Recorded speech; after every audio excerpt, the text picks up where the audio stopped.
Yes, there we go. All right. Hello, everyone. Hi. Hello. So, welcome back. Would anyone like to give us a recap? Bah.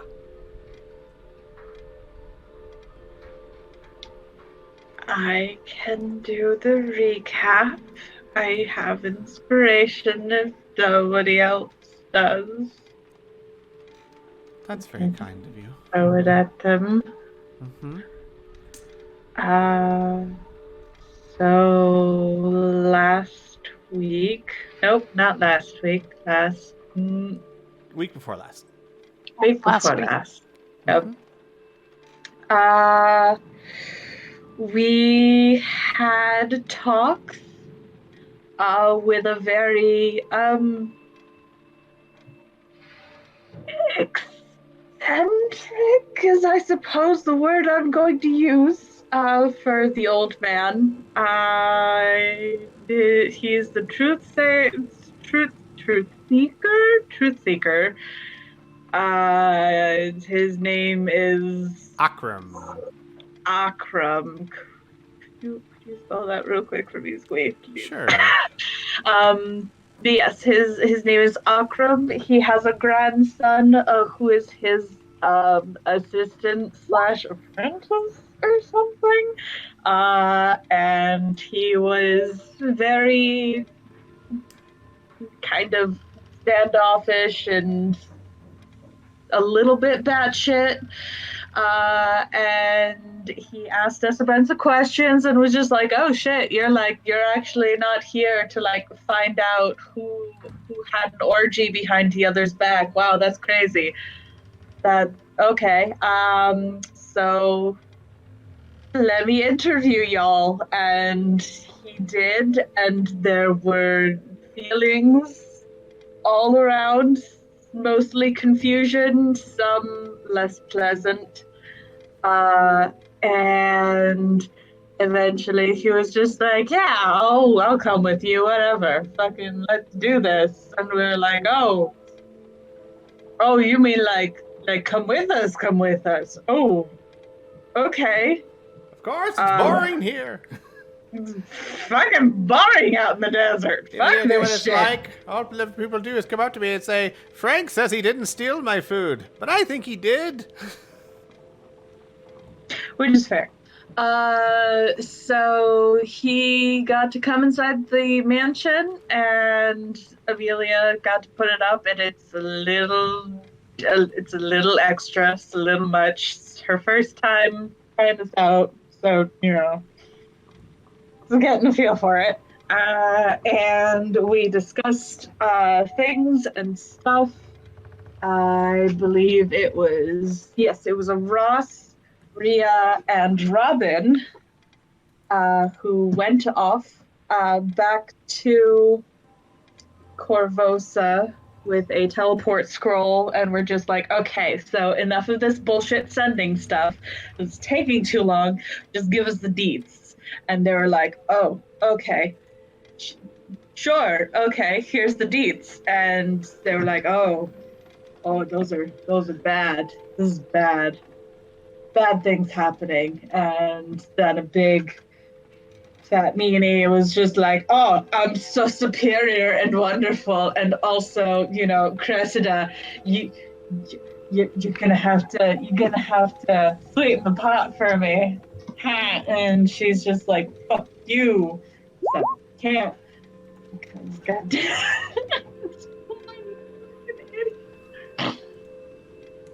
Oh my god.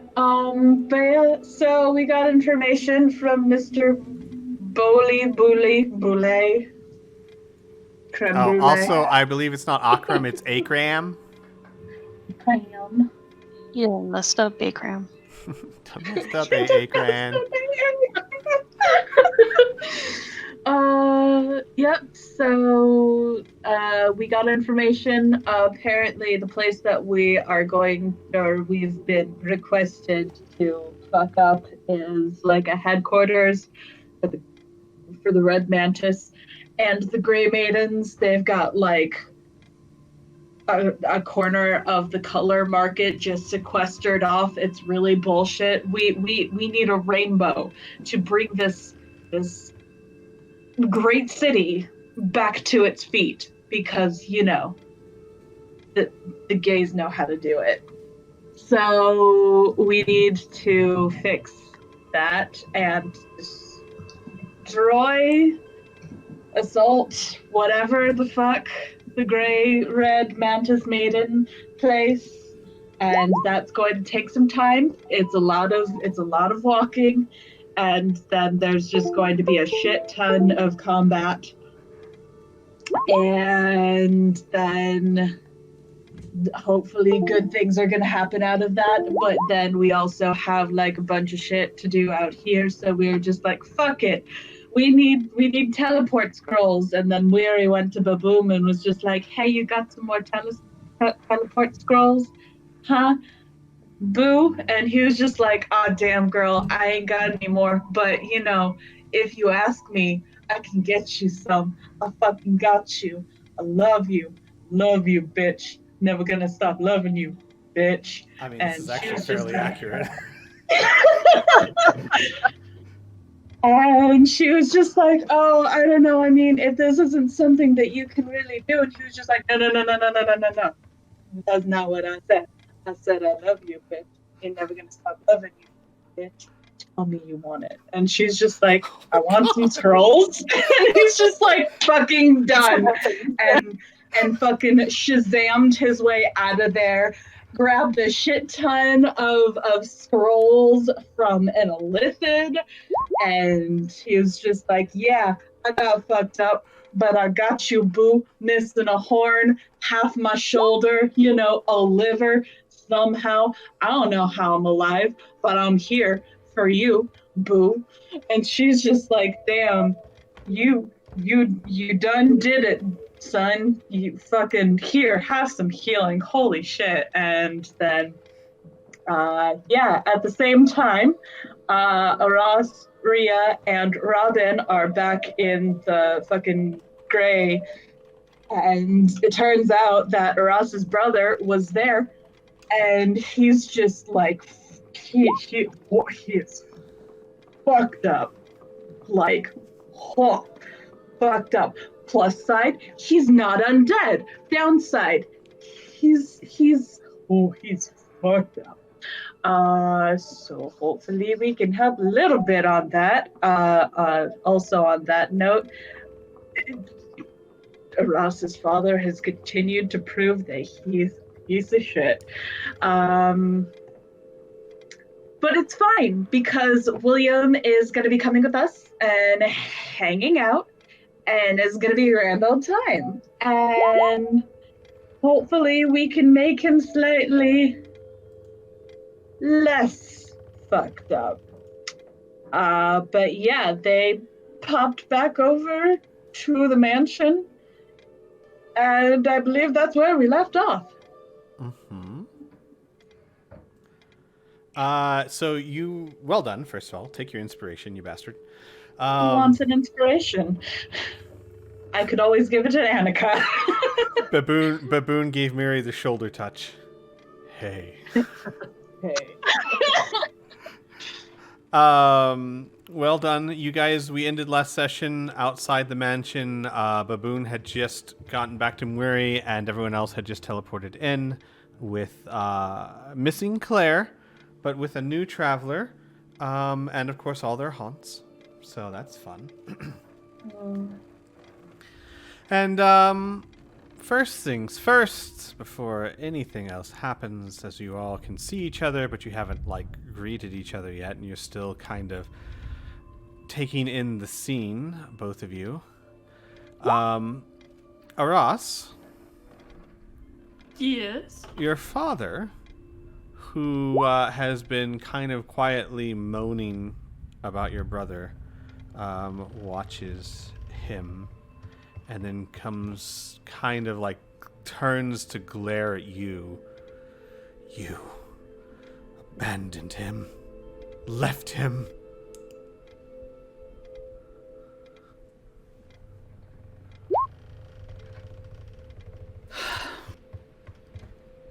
No. I got him back. And I'm gonna make sure he stays with me for a bit. Until I can fix him. You don't deserve it. It never should have happened. No! It shouldn't have. It should have been you. Roll me a wisdom save.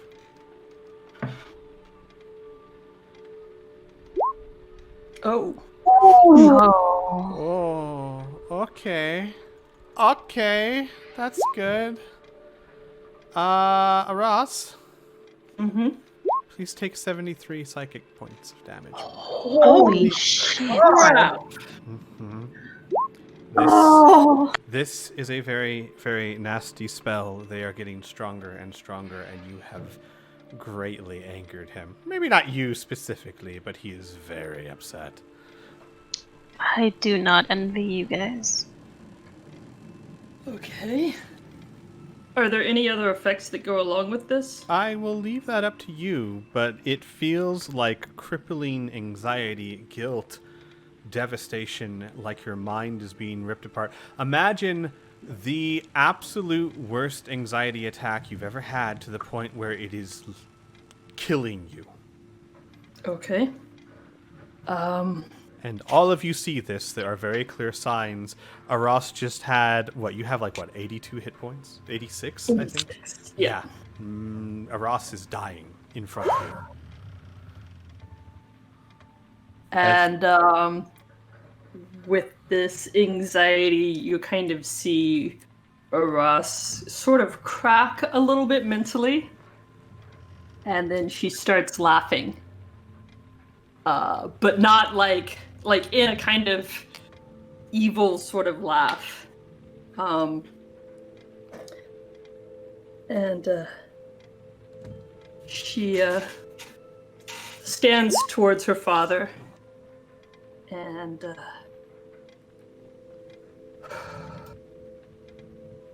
you think this is my fault? I'm not the one that disowned him.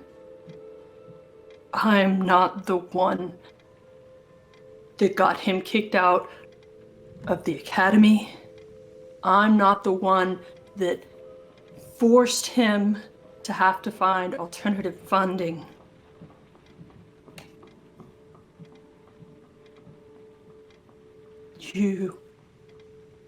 This is your legacy.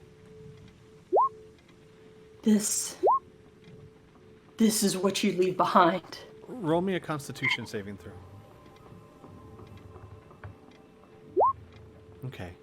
You're able to fight through the terrible pain and suffering you're feeling to say this. His eyes are ablaze. There's literal miasma rising from him. And anyone who's watching, it's hard to tell if this is legitimate rage or some sort of magical condition of a raged haunt. But as Aras says that, he speaks so forcefully that it's as if spittle is leaving his lips. And yet there he stands. And while you gallivanted with savages for years, he was tortured. My boy's eyes and tongues. Everything you could have stopped it. That's true. Maybe if I'd been stronger. Maybe if I had a few more friends. Maybe I could have gotten him back earlier. Yes. That's okay. It's your fault. I'm also gonna be the one to put him back together. I'm gonna give him back his eyes and his tongue. But he will always carry this with him. Just like you. Just like I carry you inside my head.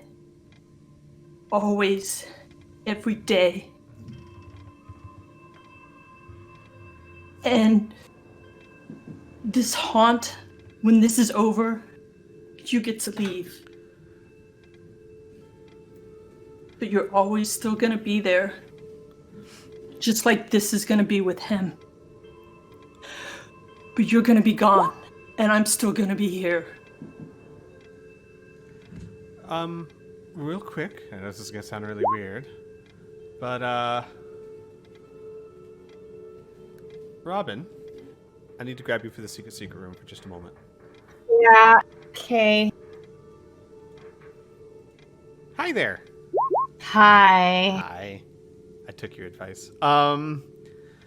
So Namara is just going to say something very quietly to you as everyone's attention is them. She's basically going to say, your friend should really stop antagonizing him. He's killing her. You should probably do something to stop her before she dies. Yeah, he was considering doing that. Yeah, because then she'll like whisper, she is continuing to antagonize something that is tearing her mind apart. Not that I care too much, but you seem invested. Okay. All right? Yep. Okay. Hi, I'd be at everyone. 42. Hi. Mm-hmm.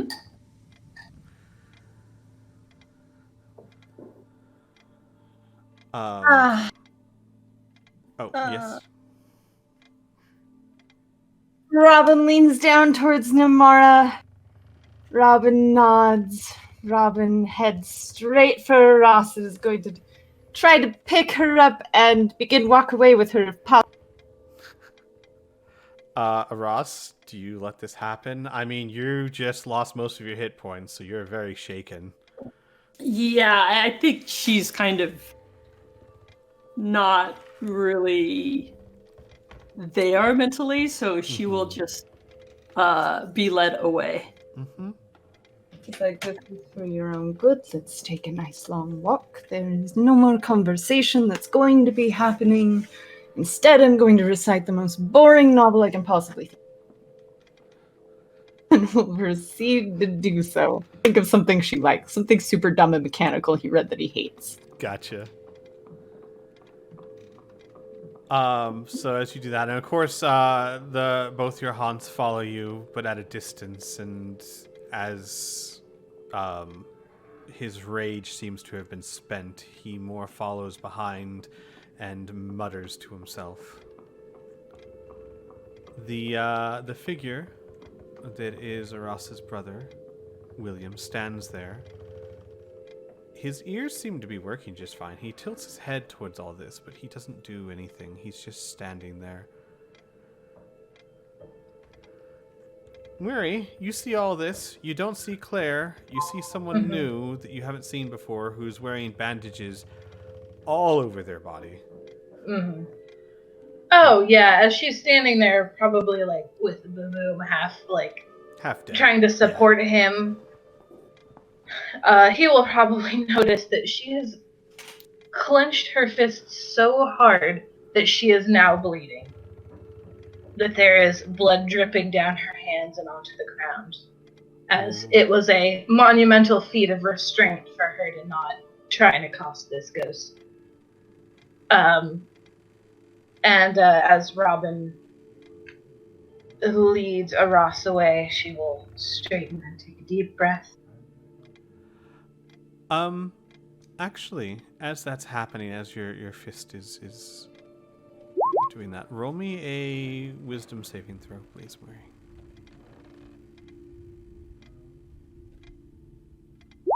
Okay, good. Paula comes up next to you. No, Mary. It's okay.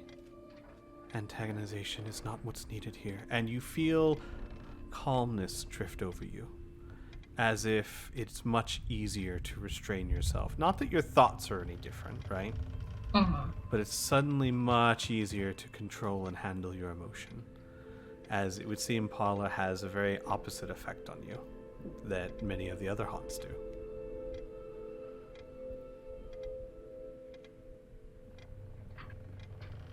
She nods to herself. Anything I do to anger him will only come back on her.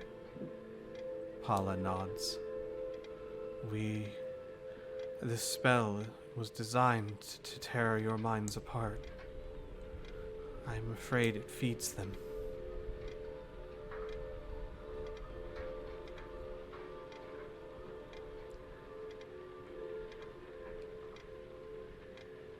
To our detriment. Wonderful. Not to yours, at least. No, I am ever so lucky to have you.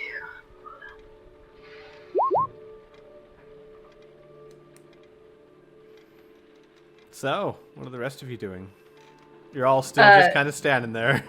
Yeah, Mary will kind of flick the blood away from her talons and... Maria, where's your sister? Is she alright?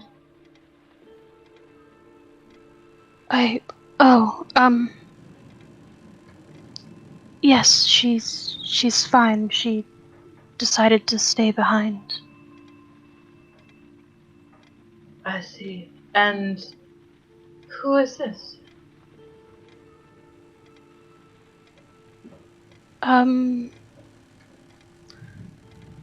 Well, from everything that I've gathered here and back in the city, he is Ross's brother.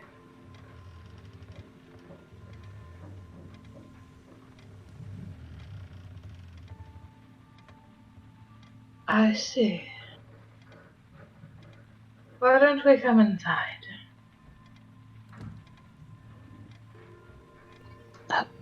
Right. And Mary will send Majenko over to kind of steer him. Him being Robin? No. Oh, no. Oh, sorry. Robin. William. William, yeah. Gotcha. He kind of starts a bit. And how is Majenko steering him?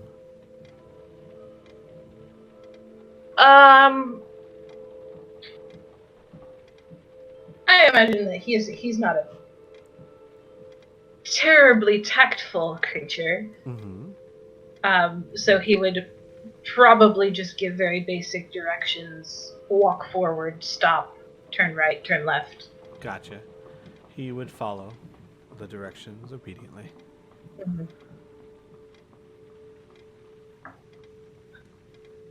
I think we all need to come inside and sit down and fill Amelia in on what's happening. He would, as he's walking, begin to write something, and then hold it up to no one in particular, because he can't see any of you, but he holds it up, and anyone close by can say, "My sister, where is she?"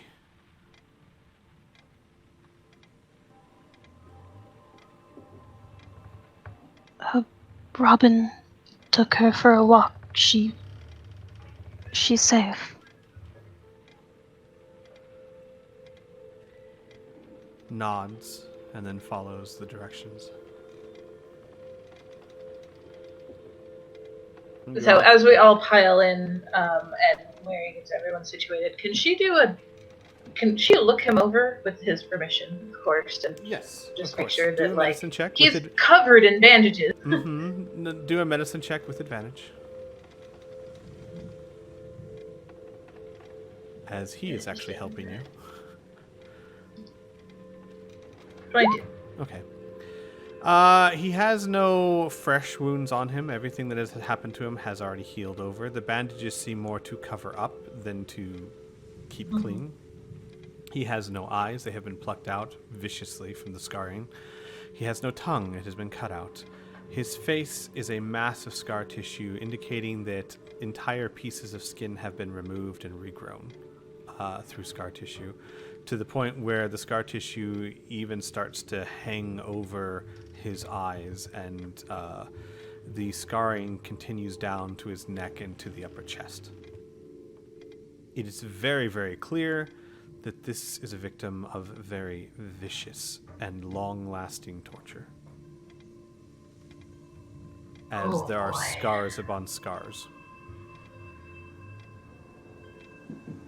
You will notice his hands are completely free, as if they were not injured on purpose. Gotcha. So she'll look him over, ask him basic questions. Does anything hurt? Like, what limits your movement? He will respond as best he can, either through nods and shakes or writing things down. She will actually tell him, you need not write your responses. I can read the words from your mouth. Murray can read lips.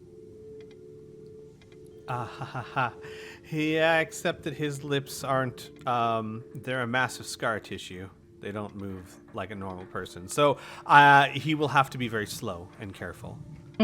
But he will, and he will say, the pain is acceptable, but constant. My mobility is unhindered. My sight and tongue are missing. I can still heal. If you have injured, I can still treat them. And Murray will rest a very gentle hand on his shoulder. You have endured very much. Too much. He shakes I will his do head. what I can to help you. He shakes his head. You do not know what I have done. You do not know the penance I must repay.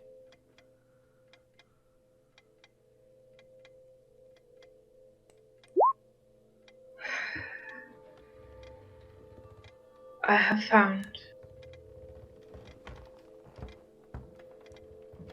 that if one has done wrong, to do good is better penance than pain. He nods.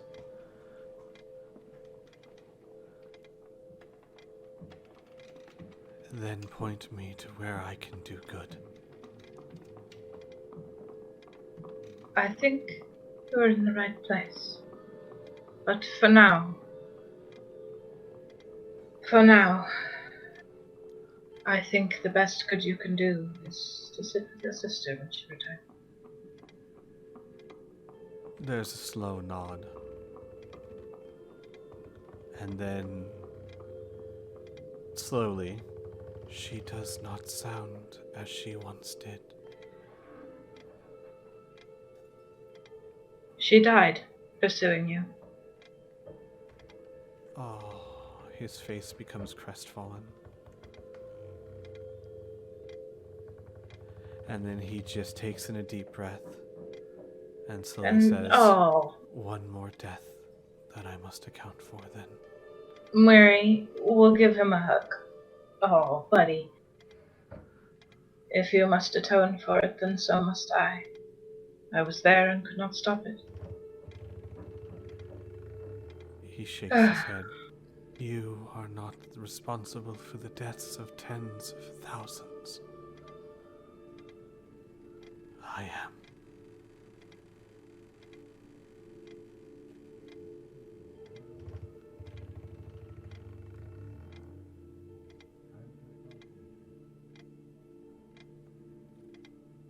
And his face just kind of falls after that. The notes were yours, from which the plague was born. His face rises again. The notes. His mouth entails. Yes. That is part of what we chased so fervently.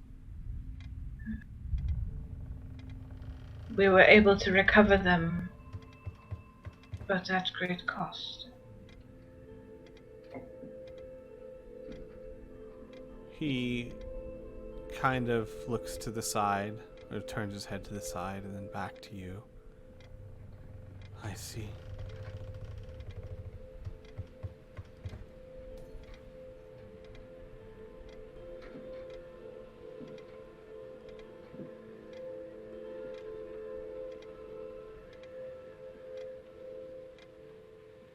And then he just sits quietly. Mm-hmm. And Weary will stand up and take a deep breath. And say quietly, Ola, Yes. how do I help him? Well, there are spells that can replace his missing bits. The healed scar tissue is more tricky. You would have to remove it to heal it. Not a pleasant experience, to be sure. But from what he's saying, he's dealing with far more than physical issues.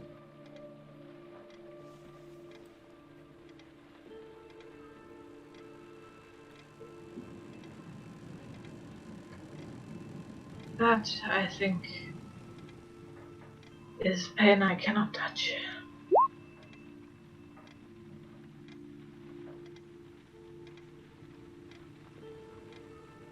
But I will do my best.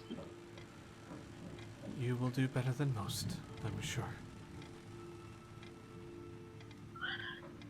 Your faith in me flatters me. And she, You hear, like, it should.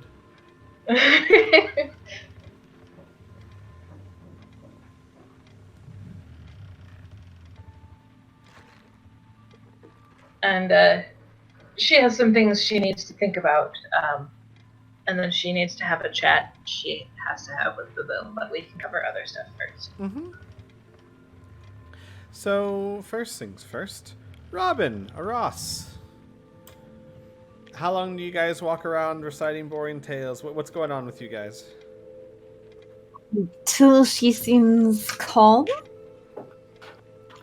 She definitely does seem to calm down over the course of a few minutes. Ross, you gain a better control of your senses.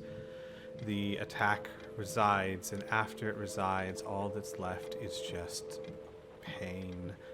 The worst headache you've ever had. It's a little hard to concentrate. Your whole body feels like it ached, like all your muscles contracted way too hard.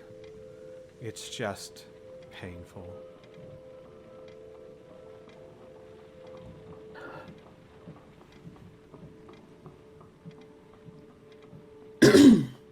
Sorry, I had to say something. I know that's probably the wrong thing to do. I mean, obviously these spells are here for a purpose.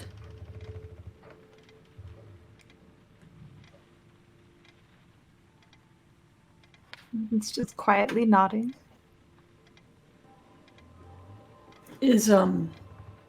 I think Ross would still walk until William's gone. Mm-hmm.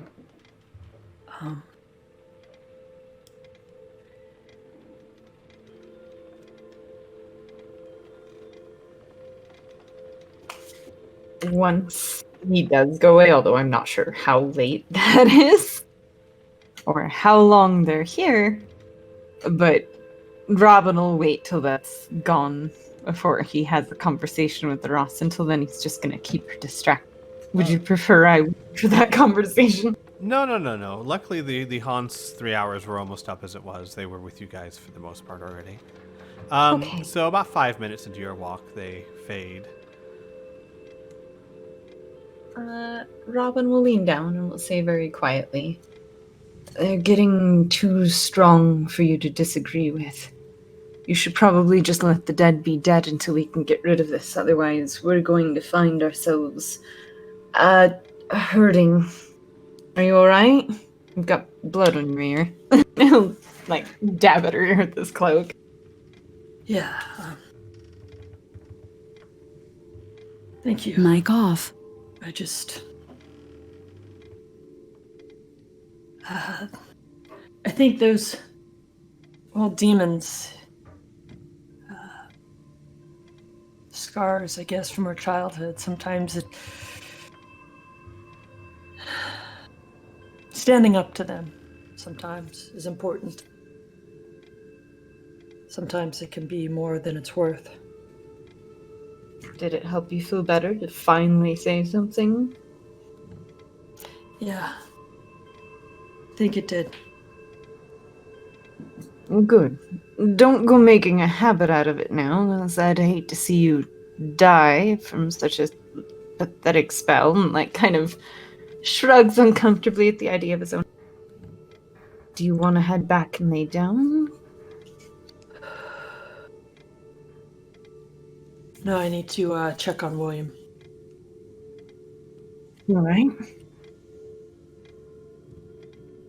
And he will offer his hand to her. And she'll take his hand. He'll start walking, keep his voice low again as they're moving probably through open desert by now and just kind of walking out in the wilderness and back. And just, if you need me, I am here.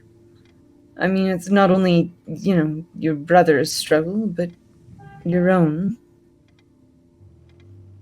Thanks. I really appreciate that. I think, well, you don't get through life without any scars, right?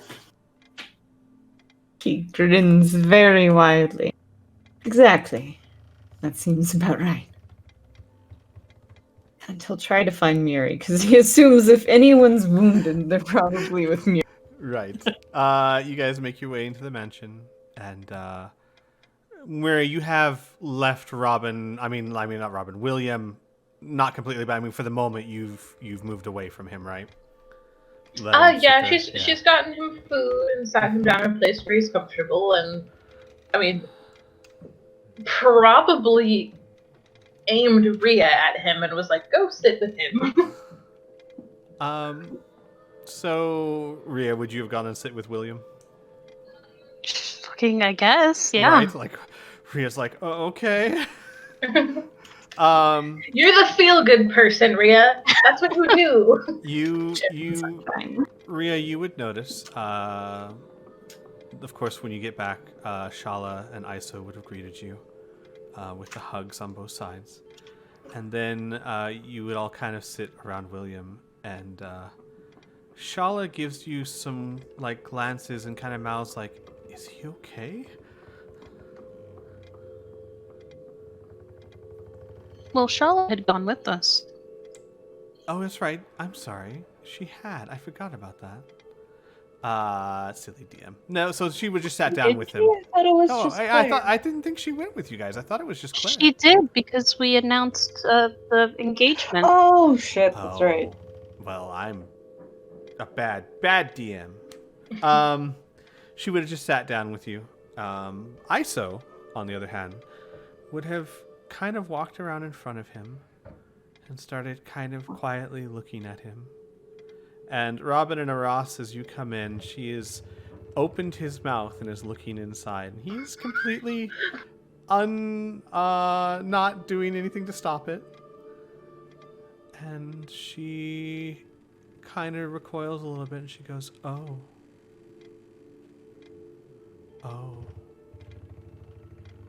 We did Robin's this. like, why are there no manners in this room? And leads Ross Yeah. over. Is like, here's your sister. My sister. Our sister. And shoves a Ross towards him and snatches Isolana up. Yeah, Rhea would have tried to pull Iso back.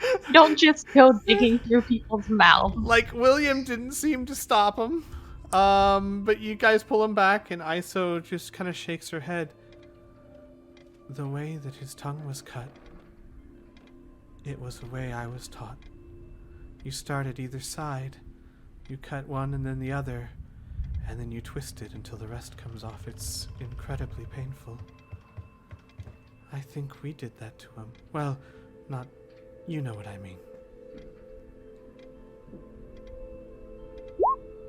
No decorum.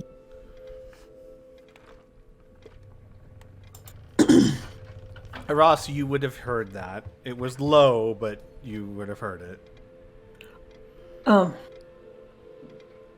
Well, you want to, go somewhere? Talk? breast. Oh, they can't talk. He will, Muiri can translate if you want.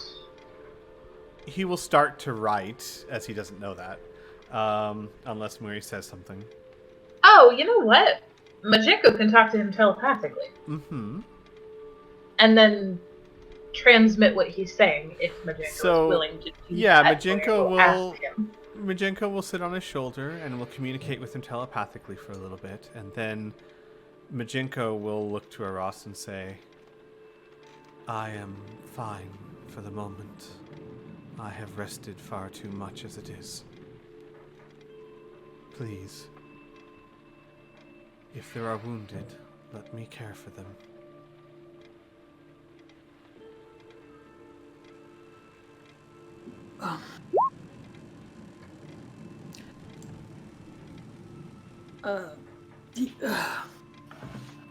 We have Tahale, a friend, an old friend of mine. He's staying with the tribe leaders, I think.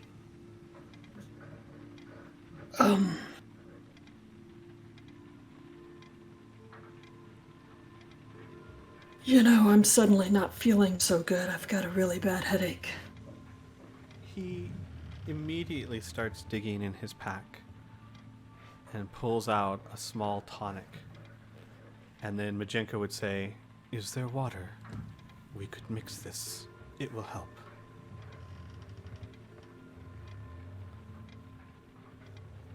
I'll also hold out her water skin. His hands kind of grasp and feel for it. And then he will pour the tonic into the water skin and shake it. And hand it back to you. And Majinko will say, it will taste bitter. But it will take the edge off of the pain. Thanks. Completely unaware he is surrounded by healing magic. Mhm. Has anybody told him where he is? Nope. We haven't gotten a chance to talk yet. I hand off Isolanda to Miri, and then try Thieves' Cant in this guy's hand to see if he responds. He does not. Then Robin will just whisper very quietly in his ear, getting a little bit frustrated with the situation. Sometimes what someone needs is emotional healing, such as hanging out with their brother for a period of time rather than physical friendship. And will very frustratedly put a hand on Aras's shoulder and walk away and try and get Isolanda back and go stand outside. He would turn his head towards the sound. And then there's a pause and Majinko says, it's unclear. He is apologetic. No, he feels he's been a fool. Aras, he feels he has been a fool.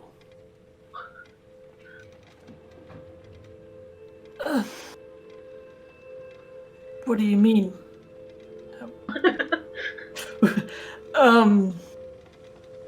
Ross is gonna go ahead and drink the tonic and be confused because her head really hurts. Yeah.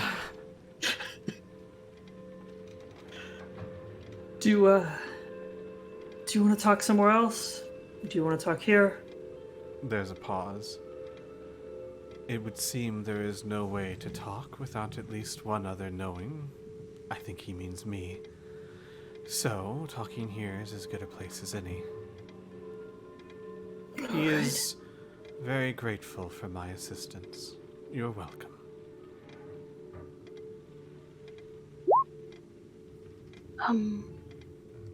Ross, Yes? if you would like a bit of privacy, I can gather the others and... No, it's fine. It's, well, all stuff you guys know. And Majinko says he thinks that his sins are best exposed anyway.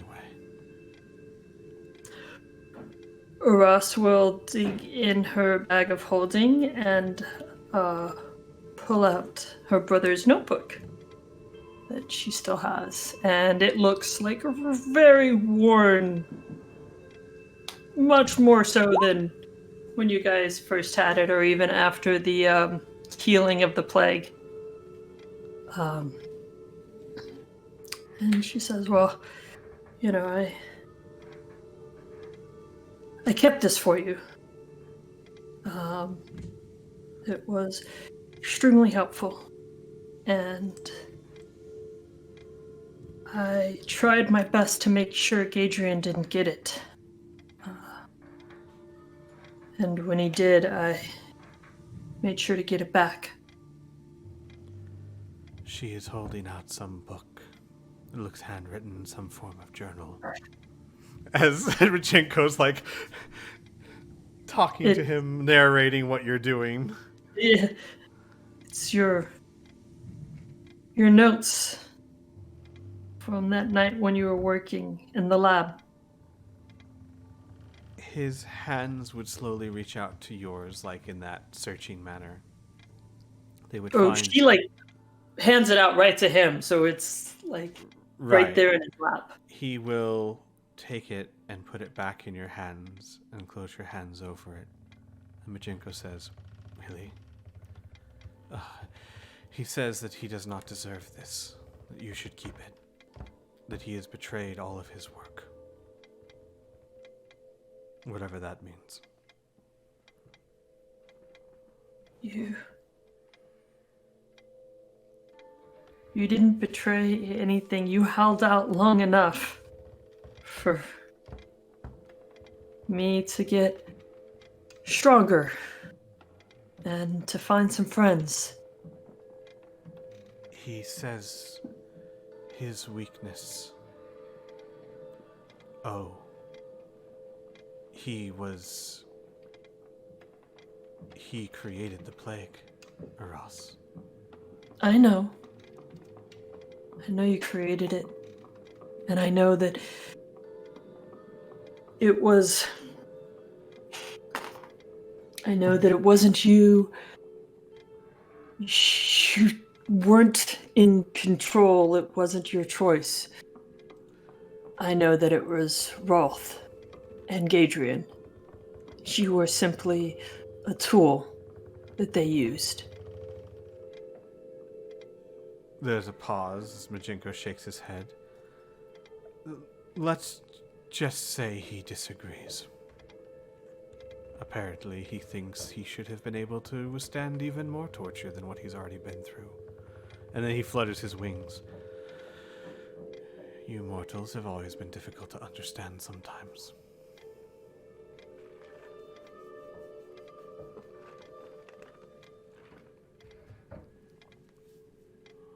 You know they were gonna always win in the end. At least with this. You couldn't save everybody. He says he could have chosen death. You already did. How many times did you think you should have repeated that cycle? By his estimate, there were how many? 10,200 and some odd people killed by the plague, so at least 10,200 times. Then how many times should Gadrian be killed? I mean, Rolf, well, heard he took care of that.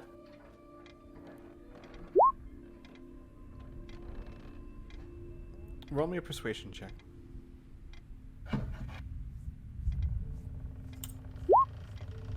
Wow. 25. He does not know what to say.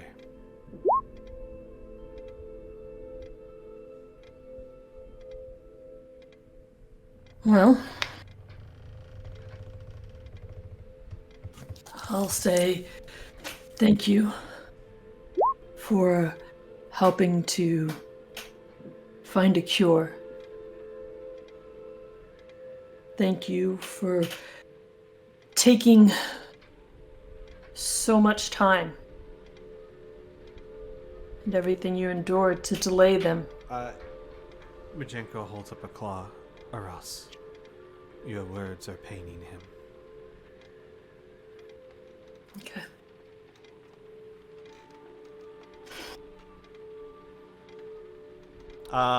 Ria, you're there, yes? Yeah, 'cause she told her not to leave. Mm-hmm. I'm not gonna make you roll for this, given your background and upbringing and who your father is. You would know that sometimes, just like with Jolestina, sometimes trauma is so deep that it's gonna take more than that. Like saying those things, trying to make them feel better, is sometimes even more harmful than good until you start treating the root cause. You know what I mean? This is gonna take time. Mm-hmm. Yeah. Like, it's very clear that he is deeply, deeply guilt-ridden and traumatized by his actions.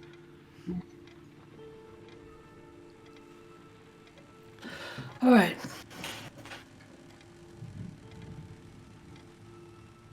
So where do we go from here? He What? is wondering where he is. Oh, I couldn't leave you in the tunnels.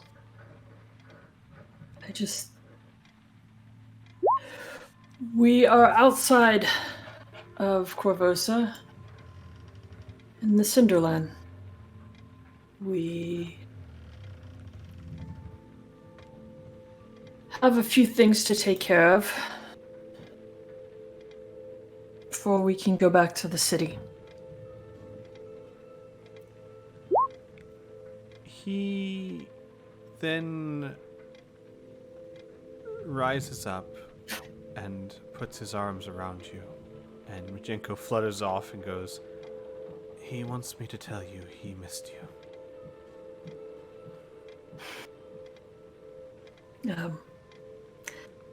Missed you too, big brother. I need you to take a few days while we finish everything here. And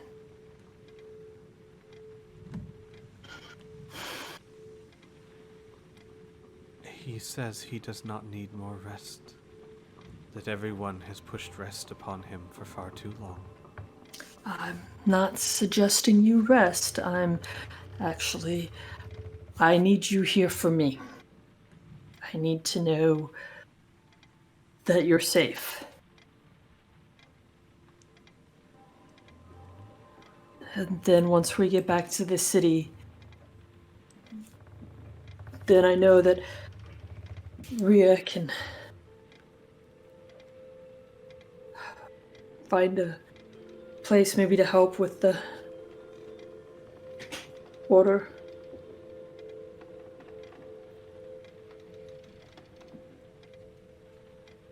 Majenko stops and hovers onto his shoulder.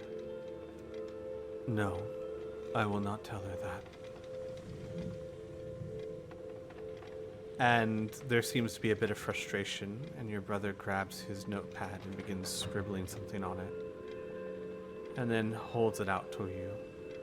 And it says, "I intend to pay for my mistakes, and then I intend to die."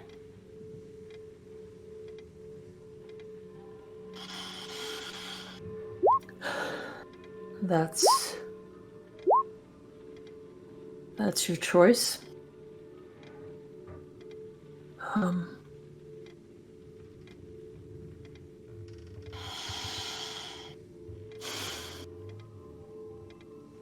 Do you have any ideas on how you're going to pay for them? He shakes his head. Well, it'll give us some time to plan. He doesn't seem to respond.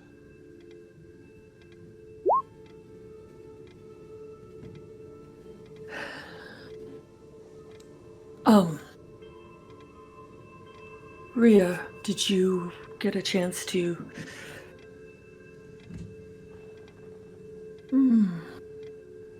You know...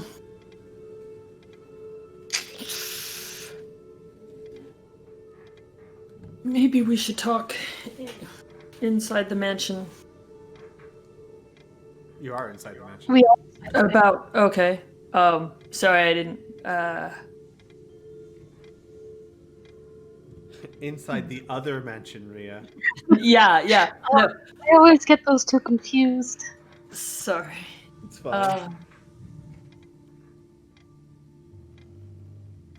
I'm trying to think of who we have here in the group.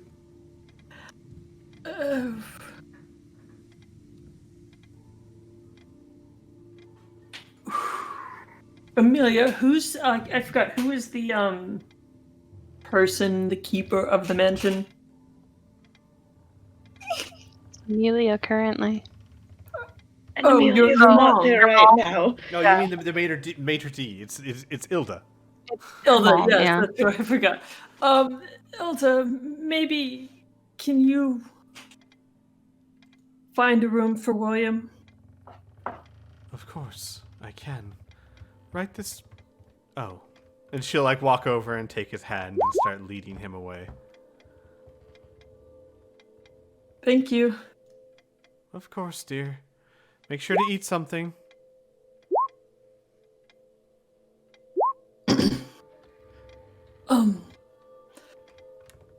Have Bria, did you fill them in on everything Cressida said? Not yet. That's what I was suggesting before you and your brother talked, but... Sorry for that disruption when we got back. By the way, No. Rhea, I should point out, Ross has dried blood coming from her ears. Her face looks incredibly pale and gaunt, and she is shaking. Right. So Rhea would stand up. It's fine. I'll collect the others. And she'll put a hand on Ross's shoulder and dump 45 points into her. Thank you. Go off to find everybody else that wasn't with us.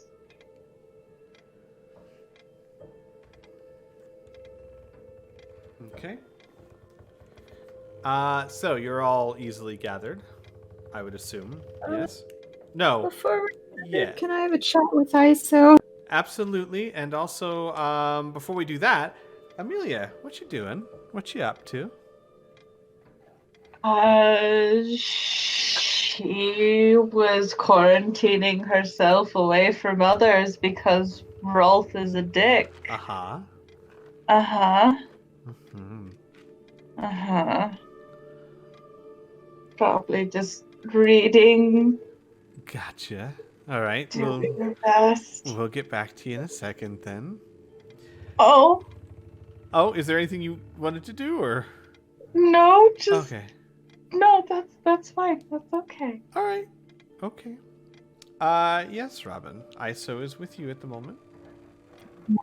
When he takes her outside, he's gonna pause for a minute and set her down and crouch down. So he's kind of more his her and take her hands and be like, "So, I imagine the Valentines didn't necessarily go over how to properly deal with people very often, right? Oh. I mean, other than torture in Dave's hand." Oh. Well, they went over how to, how to serve people, how to get them to say things you want. They had started to teach me that.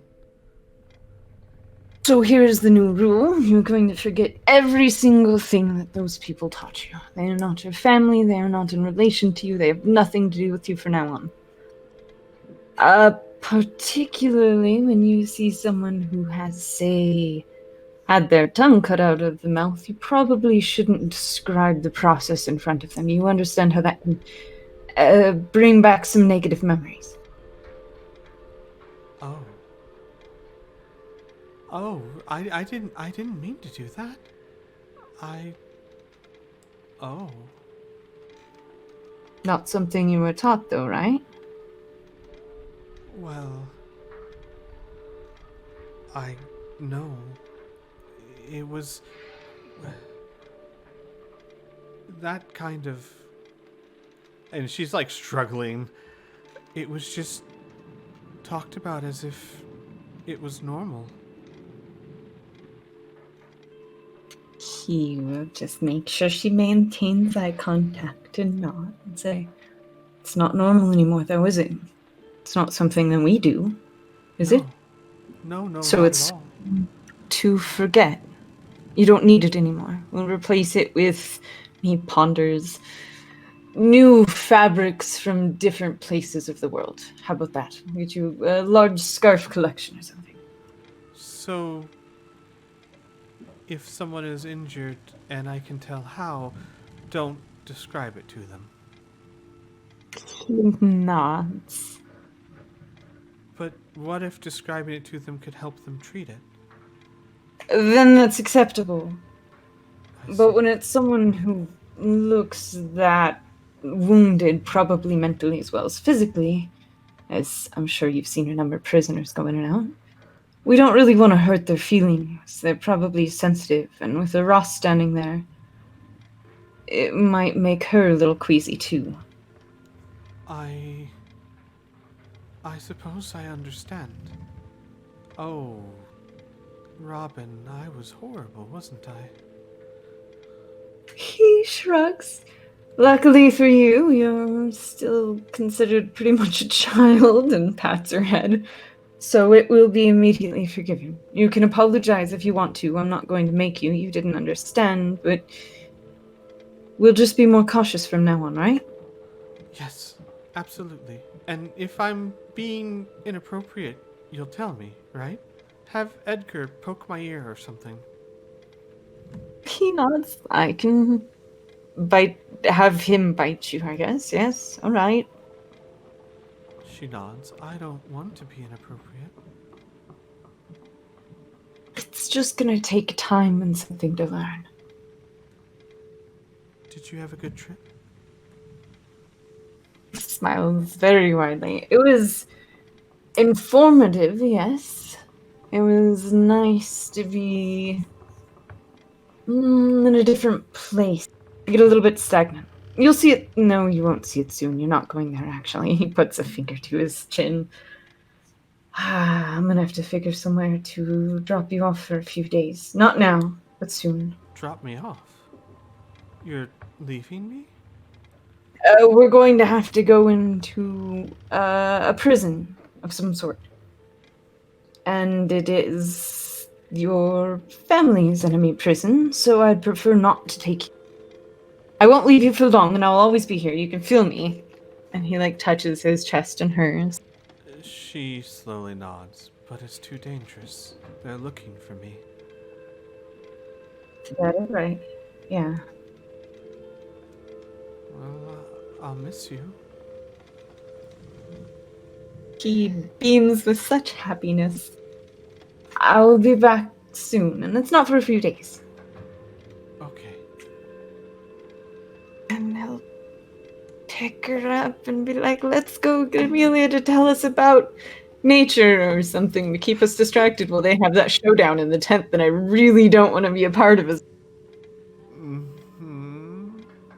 He's gonna go just hunt down Amelia and be like, "Hey, come tell us about plants."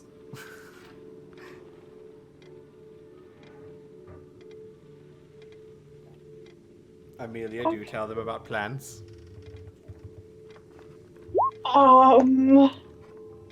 He makes it clear they're just using it as a show to distract.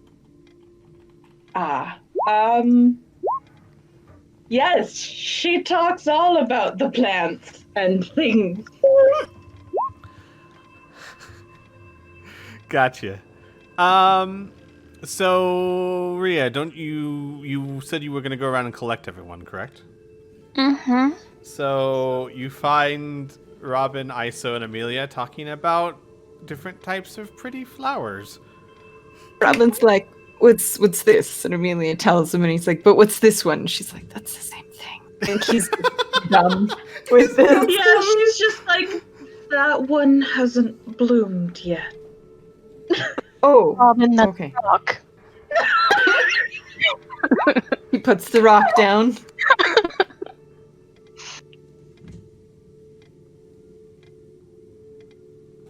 Oh, yeah, I mean, that's casual conversation for Rio. That's fine. So she would walk up. Sorry to interrupt, but I think we should go over what we learned while we were in Corvosa. He will nod and motion for Amelia to follow. Like, oh, this is the conversation that I was out here making you talk to us about plans to avoid. All right. And she will look back at Robin, just kind of like with a slightly inquisitive look, and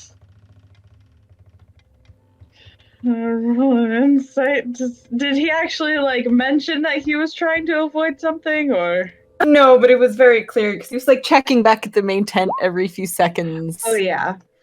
Yeah, so she nods, and then after a moment, Annika will appear and go, "You wouldn't mind if I held on to Robin for a little bit, would you?" Over to Rhea, as Amelia just kind of shrugs and walks off. No, he was there, so that should be fine. Perfect. Hand off Iso to Rhea.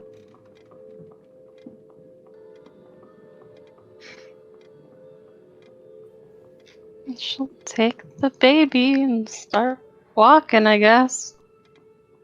Iso will wave to Robin and Annika. Like over Ria's shoulder. He waves back. Annika like wiggles her fingers. Alright. So everyone except for Annika and Robin gather in like the main room. And as you gather, Baboon stands up, stretches. Ah, hello, my friends. I'm happy to report that on the request of your most noble companion, Weary, I was able to retrieve 5 teleport scrolls for you. So, that would be simply 7,500 gold, and that'll be on my way, as I am quite tired. Is he like still missing chunks and a horn? Murray has healed him a bit, but he's definitely still missing a horn, and some of the worst wounds are still healing. I mean, she dumped a lot of healing into him. Yeah, he's That's not gonna get him back a is, horn. yeah, no, he's almost back up to max. But he was very, very damaged. He's fine, but some of the worst wounds you can still see are like bruised, and yeah, all the cure wound spells in the world ain't getting him back a horn. Amelia like looks at him, just like eyes wide. Where did you go to get the? What? I know the companion of mine. He won't miss him, I promise.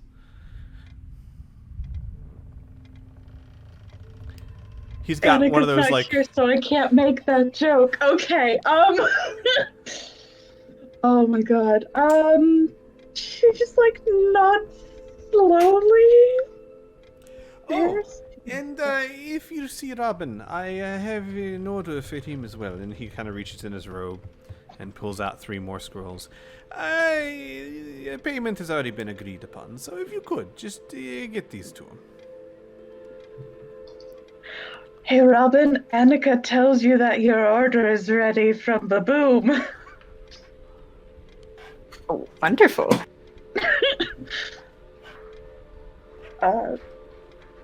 Amelia just nods. Ross gives him the 7,500 gold. Ah, thank you very much. It is a hefty price, but I knocked a bit off the top for you because you're my friends. We really appreciate it. He nods. Well, it has been an absolute pleasure. As always, you can call upon me for anything, and he will bow to Murray. It is my pleasure to serve. Stay safe, my friends. Oh, she's gonna follow him out. She has some words. Oh, good. So mark 7,500 gold off your chart, which is very, very, very generous of him, as these scrolls actually cost 2,500 apiece. So he saved you about 7,000 gold. Wow. 5,000 gold, yeah. It's a level 7 spell. Oof. We greatly appreciate it. So he walks out, and you walk out behind him, and he goes, "Oh, sorry, I didn't notice you were following me all the way to the door. My mind must be elsewhere, Mary." She nods. Given the contents of your afternoon, I think that's probably acceptable. If I may have a word. For you, always. You did this because I asked you to, and I expect that you will ask me to repay you at some point. No, Mary. I did not do this because you asked me to. I did this because I cared about you. And I would never ask for more payment than I already have. She cocks her head. I have given you nothing. You have given me 7,500 gold, your friendship, and your affection. That is as much may be.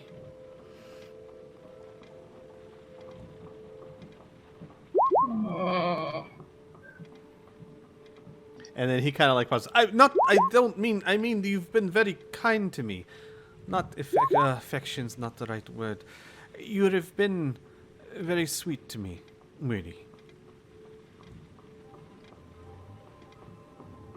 She nods slowly, and Paula gets to watch Miri connect some dots and then immediately compartmentalize. Sadly, Paul is gone by this point. Oh, yeah. So nobody gets to see this. Mm-hmm. Except Baboom, who's standing right there. May I ask one thing more of you? Always. The next time you decide to do something foolish, please take one of us with you. He laughs, and he opens up a portal. Mary, my sweet, the only foolish thing I have done in the past 6 months is decide to fall for a lovely bird. Have a good day. And he will kiss your hand and walk through the portal. Oh shit. Oh shit. Oh shit. Oh shit. Okay. Miri doesn't come back inside, y'all. So Rhea would wait some time and have to go get her. She's standing in the exact same place that the moon left her.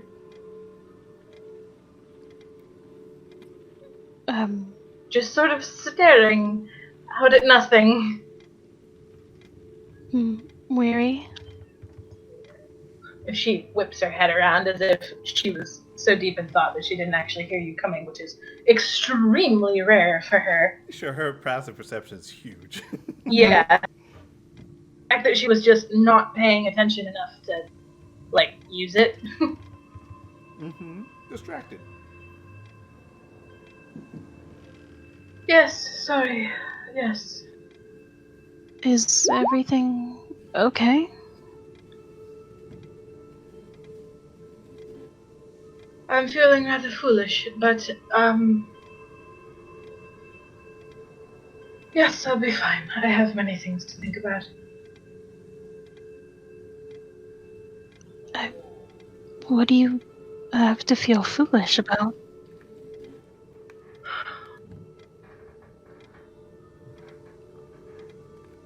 Well,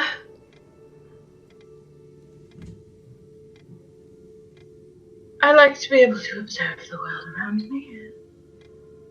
But you know how occasionally you can walk by a sign 15 times and then realize that you've never actually read the sign.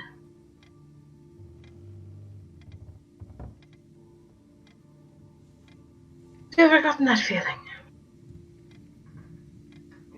I suppose. Right, I just read the sign. She looks around. Metaphorically, can we please go do something else? I need to think about this before I talk about it.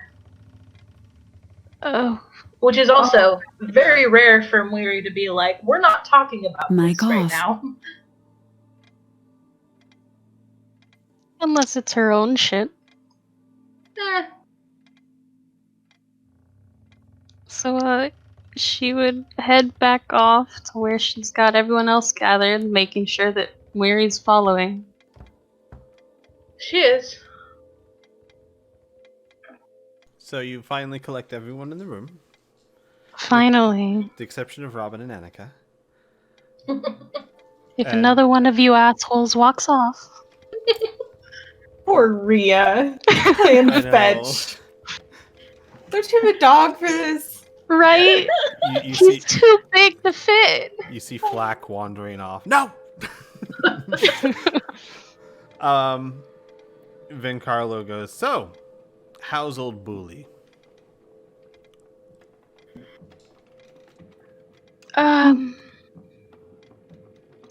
go ahead. Go ahead. No, you go ahead.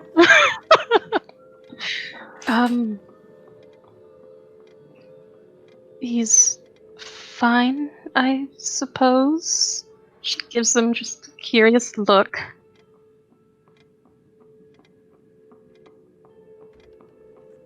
He nods. Rather unpleasant fellow. What did you learn? Well, the Death's Head Vault, it's a Longacre building. Everyone inside is protected. But he said that most might be innocent, being forced to work there. Booley says that the Thieves Guild have, and she'll do air quotes, explored Corvosa, and found a small tribe of Darrow who used to inhabit areas under the Death's Head Vault. They had reopened one of the tunnels, and the guild occasionally smuggled out prisoners. It's a maze of tunnels and sewers down there that would take us probably about 2 days to travel, even with a guide. It loops around on purpose, but he will have people lead us directly to the underbelly of the vault. That sneaky bastard. Do you have any idea how many people I would put away in Death's Head Vault just to see them end up on the street again? I always wondered how it happened, and it was that little fat and he looks at Murray guy. And he just kind of closes his mouth.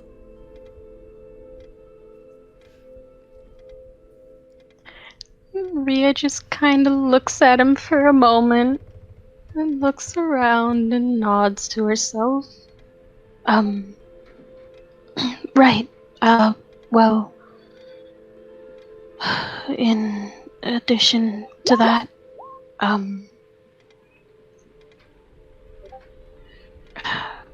we were told that Cressida's and my mother's forces, they're being stressed, and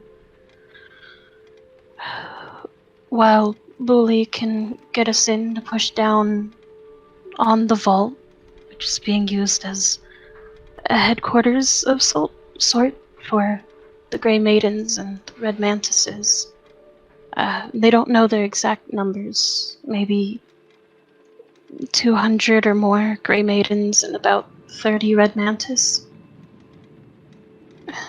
But when we found them, they were all the Paladins and the Crimson Guard, that is. They were sitting in one of the tunnels, recovering. My order's only working at about 40% right now. They've taken a lot. But, they've said to give them a few days,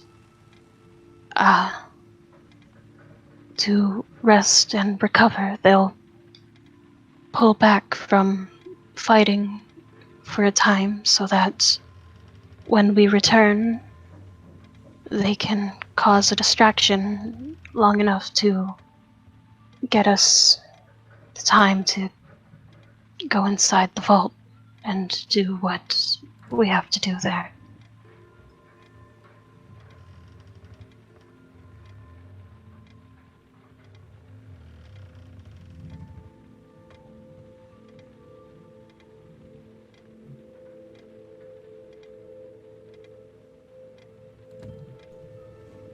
Well, Seems oh, go ahead. it seems like we should probably get to it quickly then, huh? Rhea, you saw the state of their forces. Do you think it would help if we came a little bit early? It might give us a chance to better understand what we're up against and might give us a chance to help.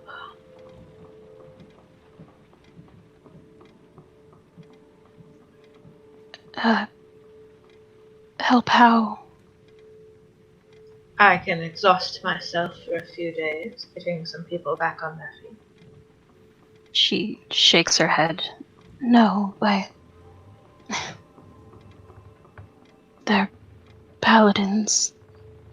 They just need some time to rest. They can heal themselves. And we need to focus on getting more of our work here done first. They'll let us know when it's Go time. ahead. Mary nods. I don't want you to have to lose any more family than you have to,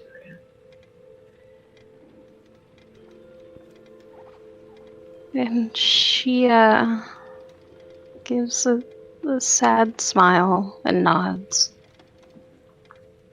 If honestly I had the choice, I might have stayed with Claire. But this is just as important.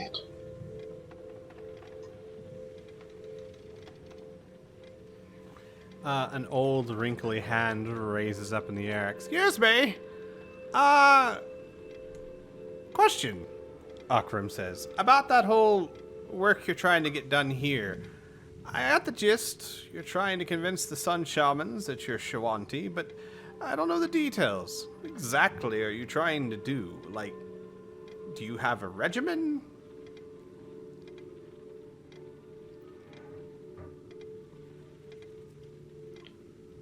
Well, we have a few things we need to do. There was talk about recreating Legendary axe. Being cleansed in the fire of the Cinder Maw. He spits up his food. I'm sorry. What?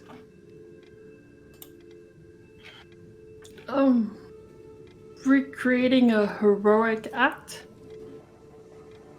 He raises an But- eyebrow. There we go. I'm like frantically searching my notes. Sorry. There was the story about the guy who killed his brother and then was swallowed by the Cinder Maw, and he fought his way out with just a knife, and that cleansed him. That heroic legend. He's continuing to look at you with a raised eyebrow, this look of like pure it's like a cross between indignation and disbelief. And he goes, so when you say cleansed by the Cinder Maw, you're gonna what? Jump down its throat? Robin's nodding. Robin's not there! I think that was kind of the general idea. Oh, I have got to see this. Where's Robin? He had a plan. He's super into this idea wherever he is. He's just like, yeah. I mean, Sounds dumb when that old guy says it. I mean, yeah. I mean, I'll be honest. You jump down the Cinder Maw's throat and come out of it alive. That's just suicidal enough. My people will like it. I don't doubt that. But there's a reason why most people don't do it. well, I think we're just about desperate enough to maybe have a try. There was also that rock that we needed to take care of. The stones got you down?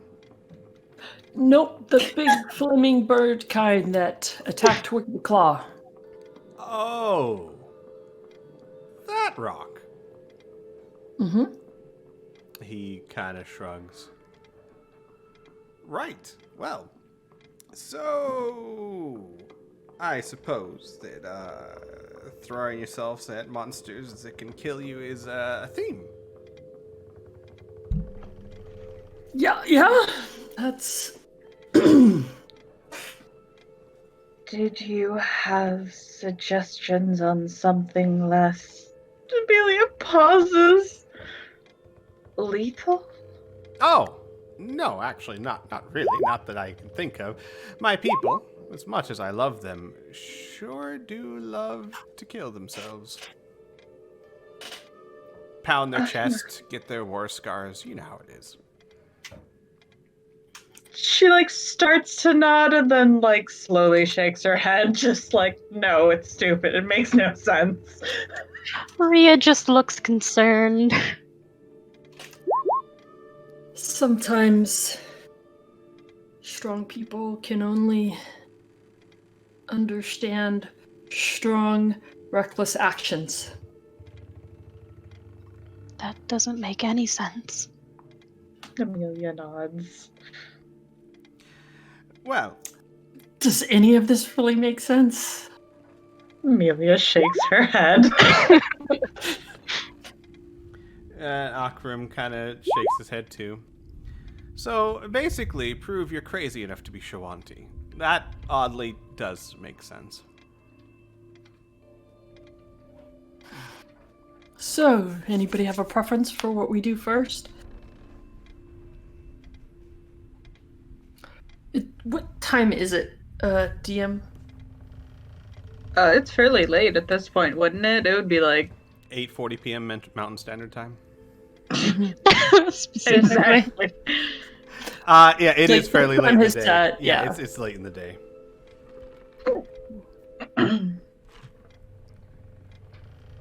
We had talked about scrying on the rock.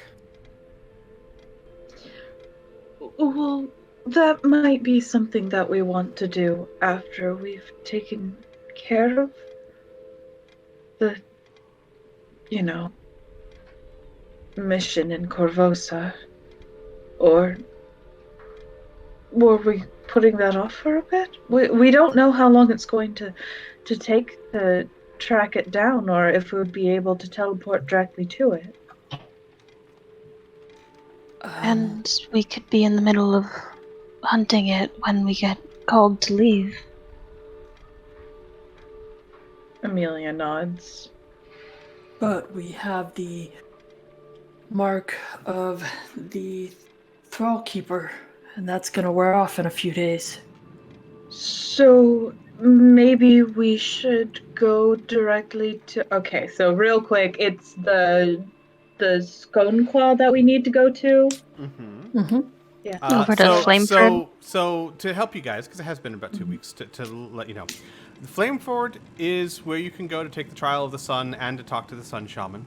However, there is a concern there. If you go there and you're not respected enough, then they might not talk to you anyway.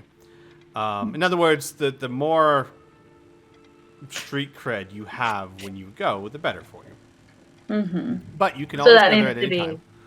So that probably needs to be last on our list. Doesn't need to be. It's up to you guys. You can always go and see what happens and come back later, right? It's up to you. Is that the bit that we needed the mark for, or was that something else? The mark was more to impress the Sun Shaman. Like the Yeah. mark could disappear, and the true speaker or seeker can say, "Hey, yeah, I saw them. They had it." But it's just not Mic the off. same as walking in there with the mark of the Thrall Keeper. Mm-hmm. It doesn't have the same oomph. Mm-hmm.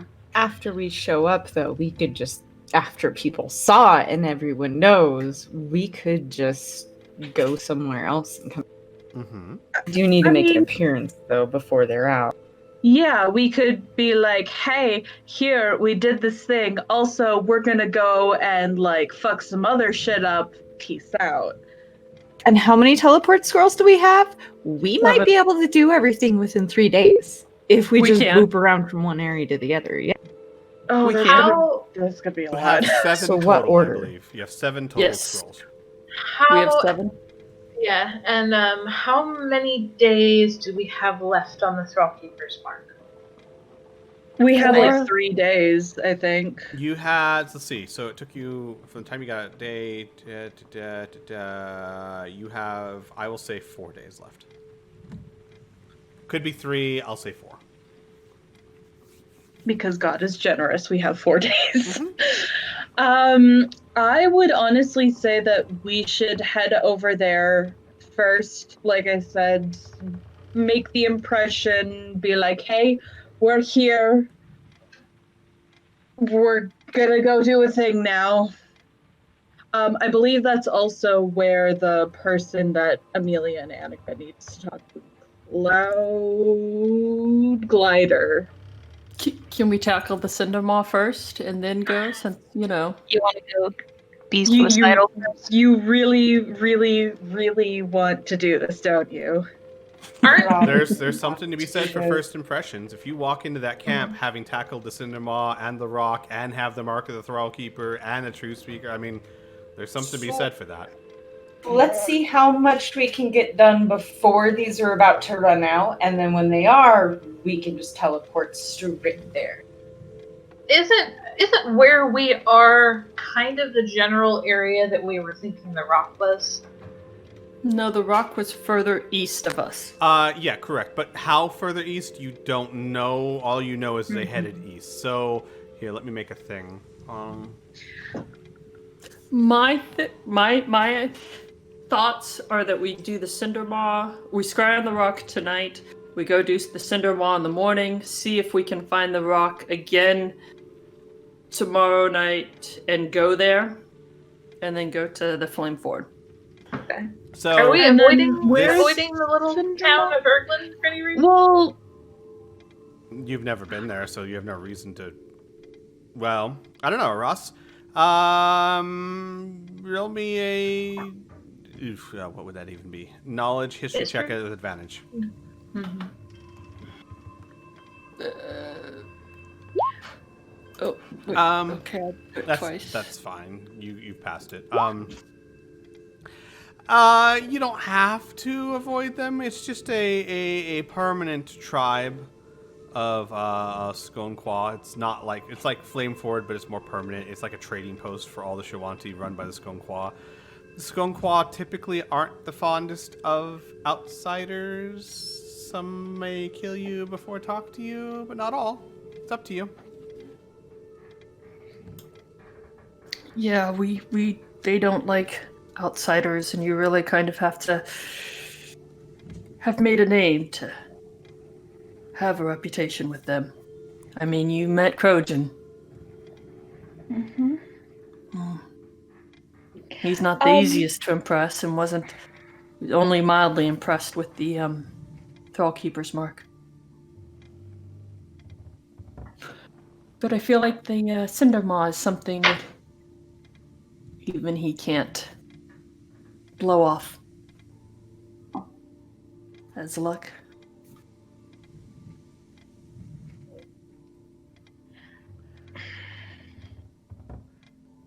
So, resource management.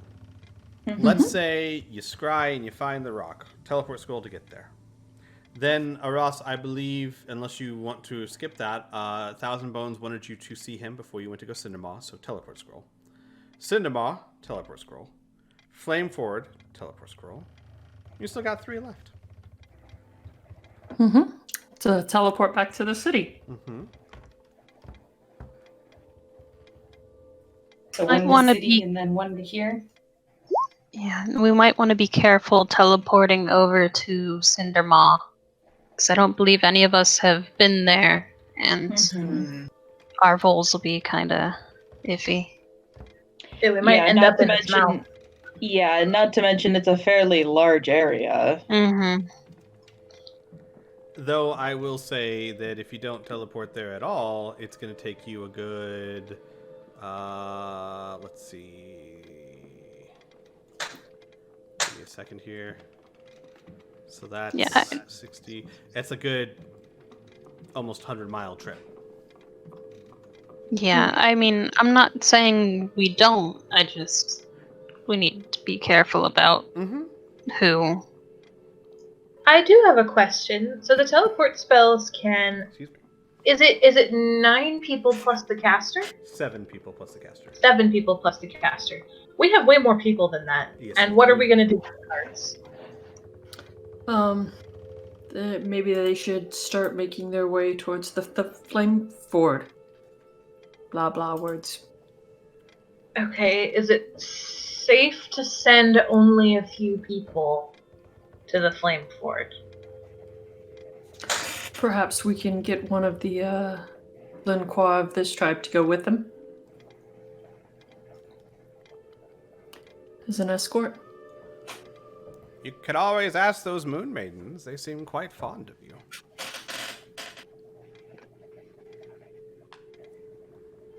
And it's on the way back to taking Prakash back to the Callow Mounds.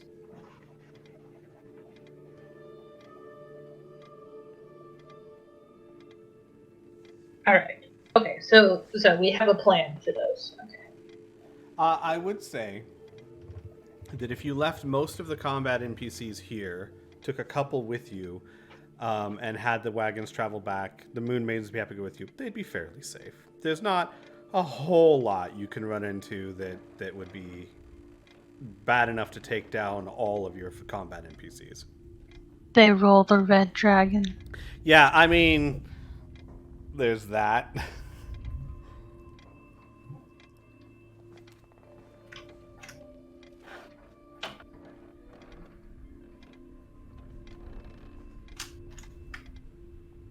So if luck is on our side, they'll be okay.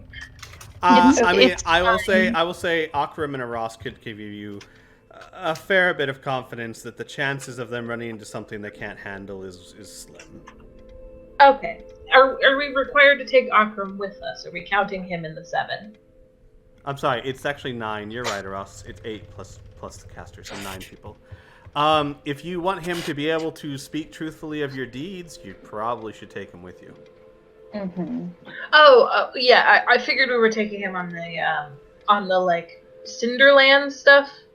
I didn't know if he was like permanent party NPC. We have to take him to Corvosa kind of thing. Yeah. Like he's not willing to leave us alone, kind of thing. No, not like that. I mean, he wants to travel around with you to see you do all your deeds. I don't know if he'd oppose going to Corvosa, but I mean, I don't think we're gonna bring him into. if you're planning on taking him, Mantis. if you're planning on going to Flameford first anyway, then his purpose will be fulfilled more or less. Okay, so we should bring him to when we bounce around and do everything. Mm-hmm. Sounds like it. Alrighty. Alright. Okay. So you 5, Akram is 6. I'm assuming you don't want to leave ISO behind. That's 7. So 2 more. Satomi would be going. Mm-hmm. So one more NPC. Wait, have we seen her recently? We have to go get her. Where is she? She's gonna be back at the Callow Mountains when we go pick her up. Are we going there first? We just need her for Cindermaw, so I mean, we don't have to do that right now. You could What take are 2 we doing? NPCs with you and leave one in Cala Mountains if you wanted to go that route. Oh, we could take Prakash with us. But-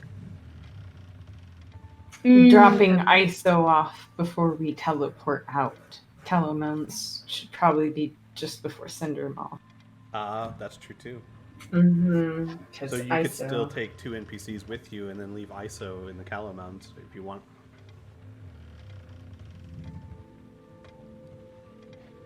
Unless you want to take her back to Corvosa and the Death Head Vault.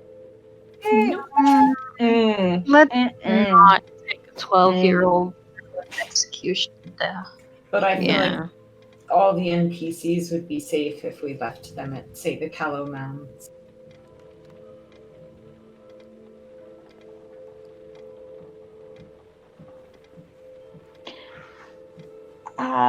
So I'm just gonna throw it out there. We should bring Varric. As an NPC. I'm just saying he hasn't even got a chance. Wouldn't we have to leave Shala? I'd rather not take Shala to Cindermaw, so in case anything does go wrong, she can still be with ISO. I thought you were going to say... It might be worth leaving. It might be worth leaving her behind because we know that Eli is following the carts, Very. and she would be able to counterspell anything he does or counter charm. I thought you Yeah. were going to say we should leave her behind because if anything goes wrong at the Cindermaw, then at least it's Varric Van Castrican. No, we like him. We do? I do. Yeah. Okay. So possibly Varric, and who else? One more. Flack. Wait, does Toby count as a person? Oh, I would give that to you. They're a package deal. I'd bend the rules a bit on that. Yay. Yay. They share one brain cell. They count as one person. They're each like half a person. Oh my god, could you imagine Flack riding down Cindermaw's mouth? He'd think it's a great time. Oh god. Yeah, we know. Amazing. So Fleck, Toby, and Varric are 2 NPCs. Yeah. It actually brings up some logistical questions that I'm gonna bring up later. Yeah. Blackjack needs some time to train his apprentice.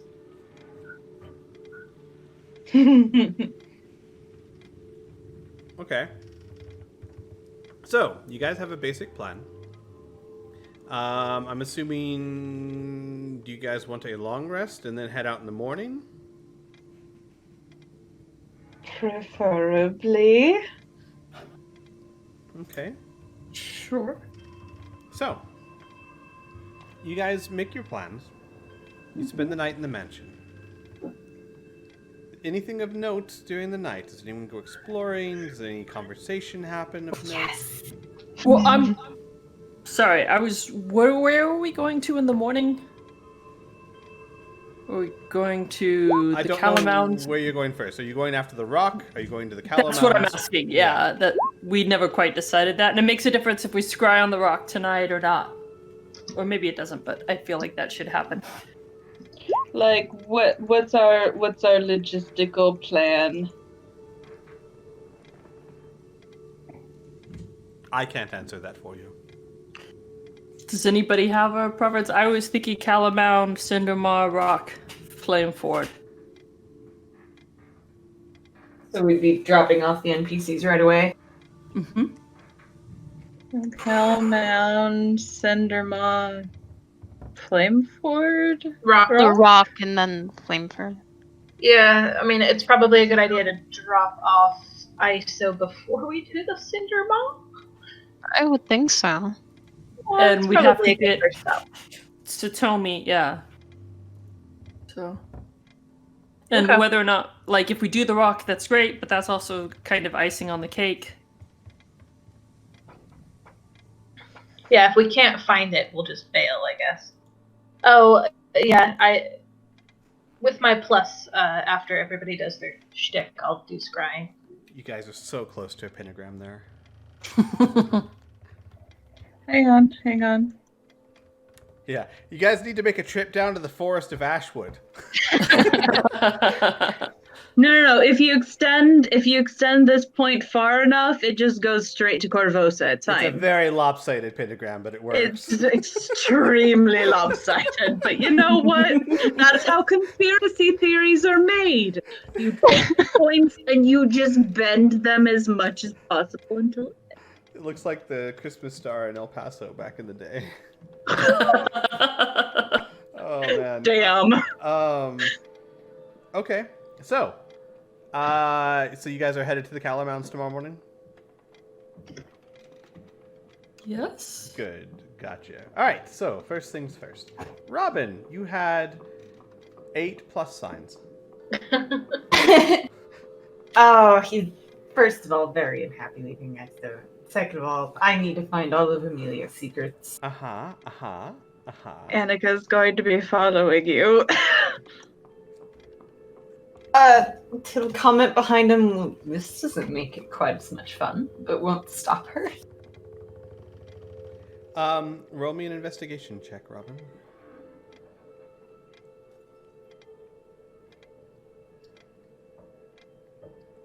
$17.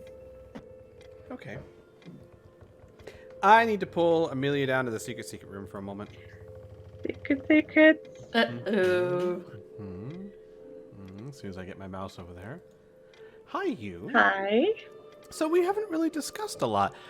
Do you have anything in mind that you'd want them to find? I had a few ideas, but I thought I'd ask you first. I guess it depends on whether or not it's both Amelia and Annika's secrets in there. Amelia's secrets, not Annika's. Amelia's secrets? In fact, some of the things I had in mind would be something that Annika could learn too. I mean, she's done some fucked up things, including things that Annika probably never heard about because reasons. Well, so do you want to go that route, or do you want to go fucked up secrets that's going to upset people, or do you want to go secrets that maybe, like perhaps you find a scene where Amelia is talking about how much she needs or wants Annika, but she never told Annika, or something like that. You could go either direction, honestly. Let's just go fucked up. Why not? Okay, so what are we doing? I mean, Amelia's absolutely killed people for Gadrian. I'm just saying. Okay, so do I have creative license? Go for it. Perfect. I'll see you back up there. Everything's fine.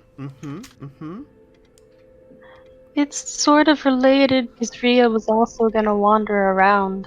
Not necessarily for secrets as far as she's concerned, but Okay, roll me an investigation check, Rhea. And you won't tell her no. Oh, wow. Okay. So, you both start wandering around and end up kind of down the same hallway. Rhea, you find a door that doesn't look like the others, and as you're looking at it, Robin, you turn the corner and you see Rhea looking at a door that doesn't look like the others. Is this it? And Robin will walk over with his hands behind his back and smile back at Annika and smile down at is this what? you know, the door. I mean, how am I supposed to know it's not my door? The door? Right, point taken. Yeah, we all have the door. And he like does quotation. Yeah, Find both mine. him and Annika do air quotes. Yeah.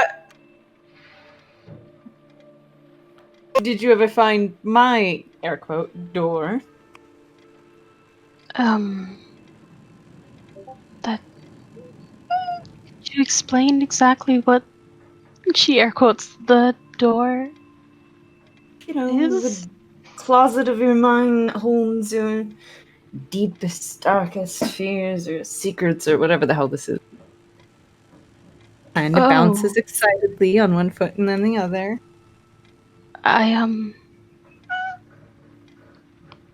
So the door. Maybe we should go. Robin opens it. He'll be like, yeah, all right. And then I'll open it and step in. Annika follows. Ria's just after, like, wait, no. You step into a room that looks like an old water-damaged building. The planks of wood are starting to warp. It's obviously a building on a dock, which isn't uncommon in Corvosa. And you see Amelia, a slightly younger version of Amelia, maybe 5 years younger than now, standing there in what looks like loose, comfortable, but not feminine clothing. Her hair is tied up in a tight bun. She is surrounded by 2 dead bodies and a third person on their knees in front of her. Annika, you recognize this person. It's someone you knew as children. As kids, you were friends, and his name was Throd, like Thrad, and he was always sweet on you. You know, he was kind of normal, and you'd known him forever, so your interests were elsewhere. But he was very sweet on you, and you always kind of liked that he was sweet on you, right? Mm-hmm. Amelia stands in front of him, and he's saying, No, please, Amelia, don't. You know me. You know me. We've been friends forever. And Amelia's standing there with like a horrified look on her face. And then you suddenly hear, Come on, Poppet. We don't have all day. And you see Gadrian Lamb rifling through pockets of dead people. Kill him and be done with it. We need to go. Amelia looks at him and looks back at Throd. And Throd's like shaking his head. No, please. You wouldn't hurt a friend. And Gadrian stands up and walks over to Amelia and puts an arm around your shoulders. Poppet, this is where you become a woman. If you want to be part of your sister's organization, if you want to stay close to her, you have to be willing to do what is necessary. They are your enemy. They tried to kill you, in case you've forgotten. Now kill him, and let's get out of here. Amelia, with a long, hard sigh, closes her eyes. And Gadrian says, "What would Annika do?" And with that, Amelia's eyes pop open, and an acid splash hits Throd. And his burnt corpse falls to the floor. "Excellent, Poppet. Now let's be going." And both of them walk out of the room.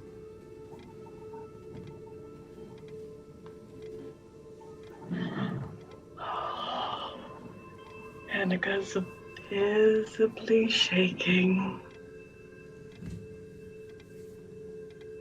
Robin just goes, huh.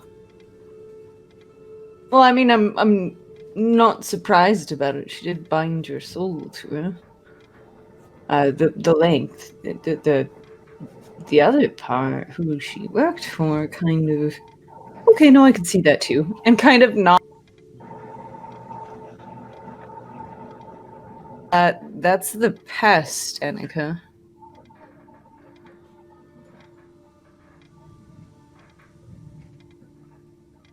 And of course, Annika, you would know this was before you were killed. Otherwise, you'd have memories of it. Mm-hmm. She just looks down at the corpses, and there's that slow plume of smoke out of her throat. And very quietly, she just starts swearing. And hurries out of the room. It looks like she tries to slam the door, but her hand just goes through the wood and she just clenches her fist in frustration.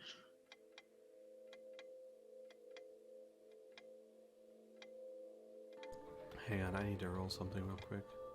Okay. Okay. Please continue. Does this replay? Yes.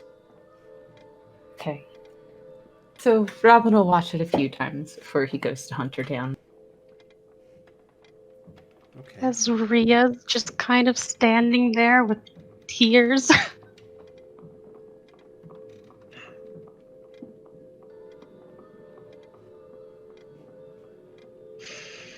Robin's very uncomfortable in the room where Ria's crying. It's like, guys.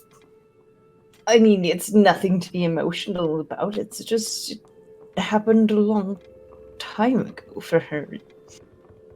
Are you okay?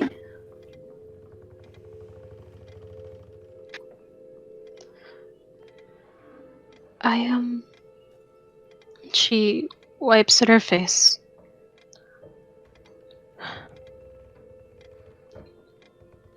I knew we shouldn't have opened it.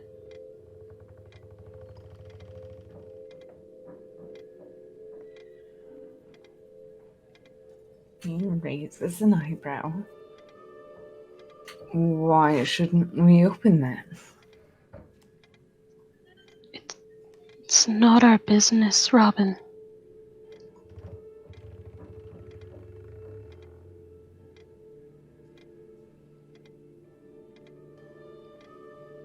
He works his mouth, trying to decide if it's simply a result of the magic and that's acceptable, or if there's more to it. Just kind of wanders a little around the room.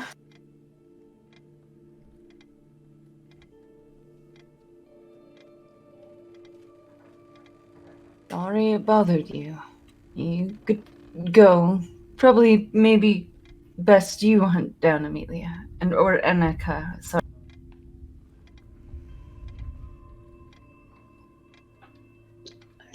She'll nod and try to straighten herself up and back out of the room.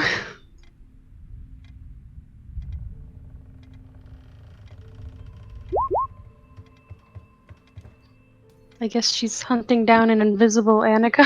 Roll me a survival check because you're tracking. Do it. Holy shit. You can't hide your tracking a emotions. ghost, but sure. I mean, yes, you're tracking something invisible. It's really hard. Those Also, ectoplasm footprints can't escape her. Yeah, she's on the fucking case. No. if she does count as undead, though, I can divine sense her. Yeah, that's exactly what shit, I was you're going to right. say. Because otherwise, I'd have made that like at least a 25 AC. You're able to track her with some difficulty using your divine sense. Yeah, Annika's just kind of off in a random, like, empty corner of the mansion, invisible, just kind of hunched in the corner.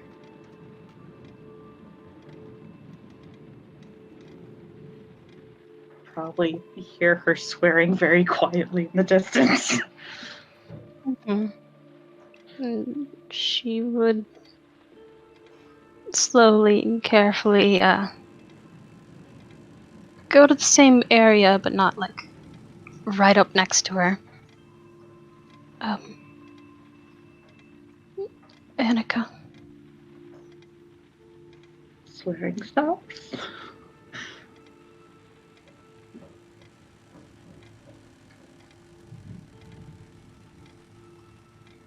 She just looks to where invisible Annika would be.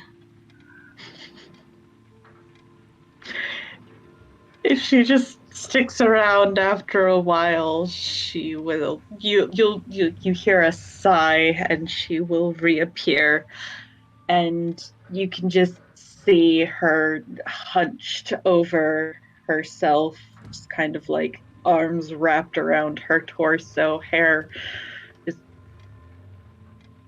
constantly in motion, like moving about her. What?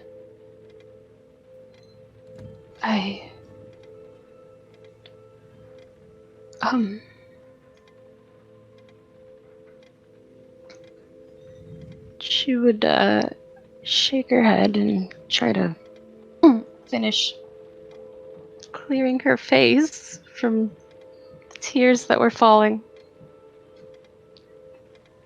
I don't know, really. It's probably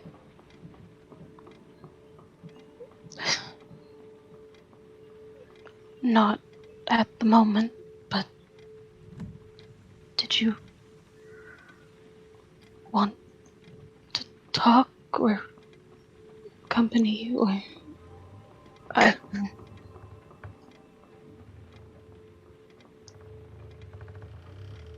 She gives a very dry, humorless laugh and shakes her head. And she runs her hands through her hair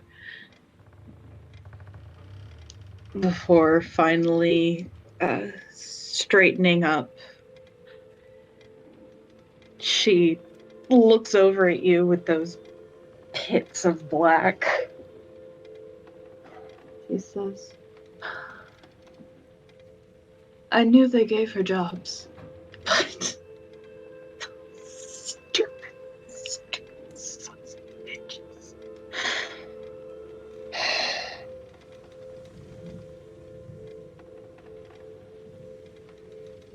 I should have known better. I should have been better. I'm such an idiot. I've always been an idiot.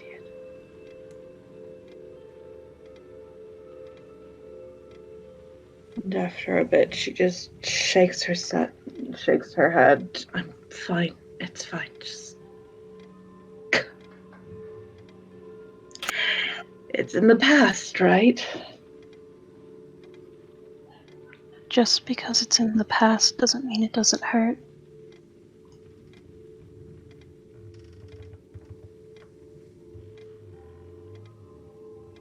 She chews on her lip. Looks away.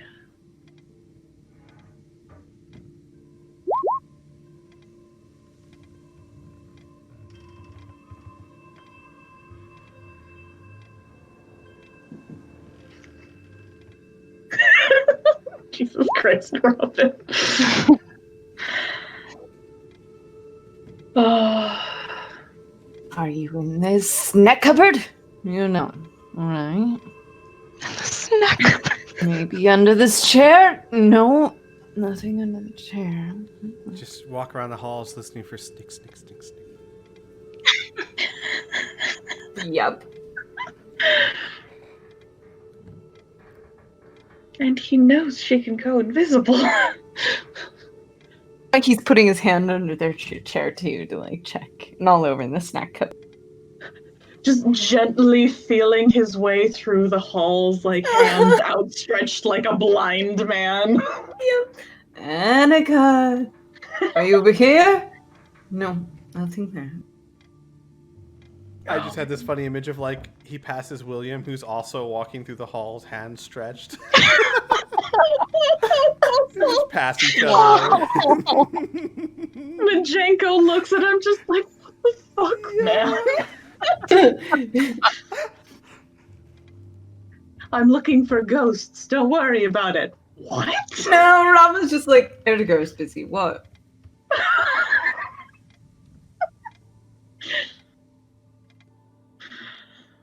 God. Yeah, she just...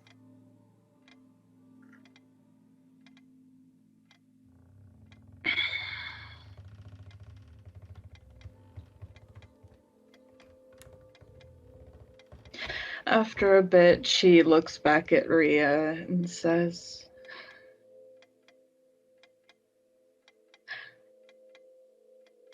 I was supposed to protect her. And all of this, and she just kind of gestures out into the world and then down at herself. All of this is my fault.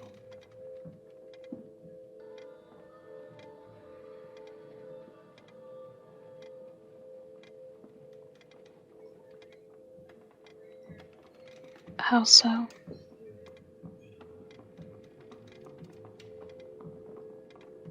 You saw it yourself. I'm the whole reason that we got mixed up in the fucking lambs. He used me over her. I used me over her. Everything. I just wanted to get out of that fucking shamble of a town.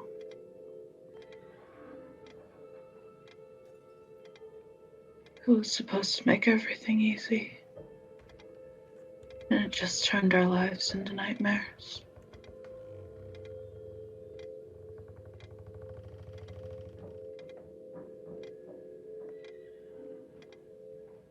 I guess this is what I get.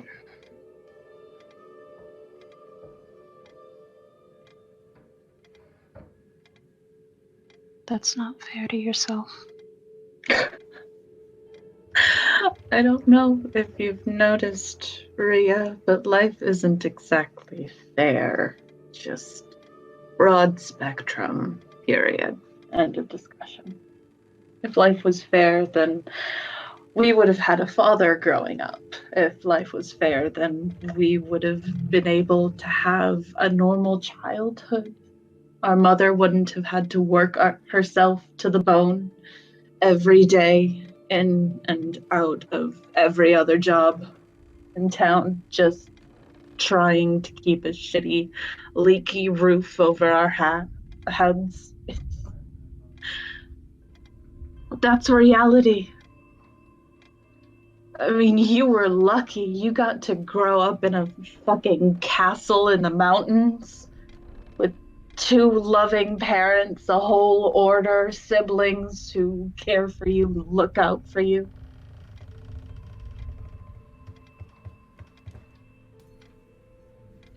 She shakes her head. I'm not not stupid, Annika. I I'm know not how saying you good my are. life has been. I have I'm not. Go ahead. my little brother and sister, the twins,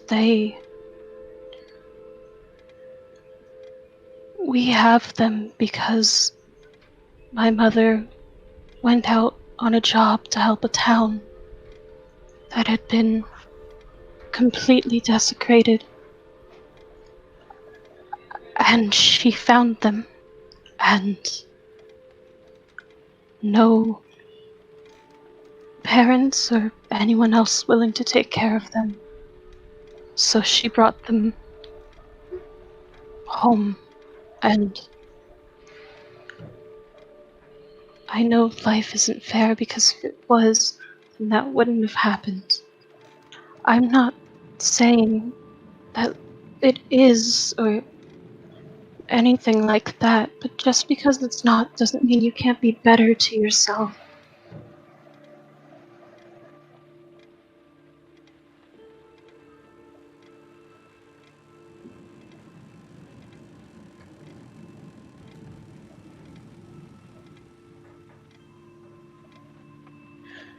I suppose at that point it's just a matter of whether or not I deserve it.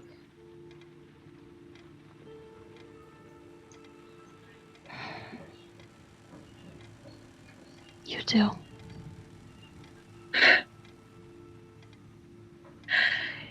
You don't know my crimes. I don't need to.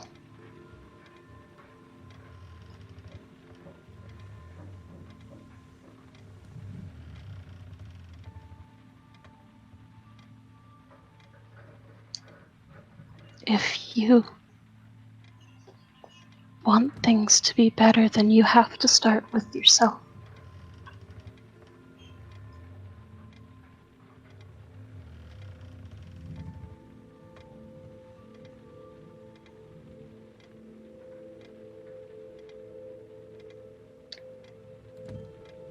She goes quiet. Very, very still. She watches you for a long time.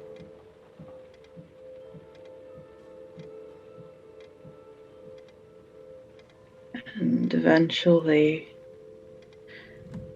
she shakes her head and gives another dry laugh.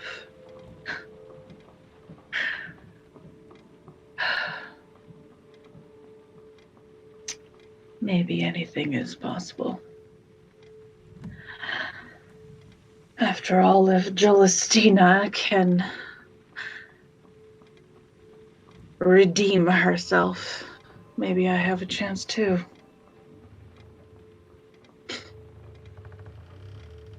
She kind of rolls her eyes and shakes her head.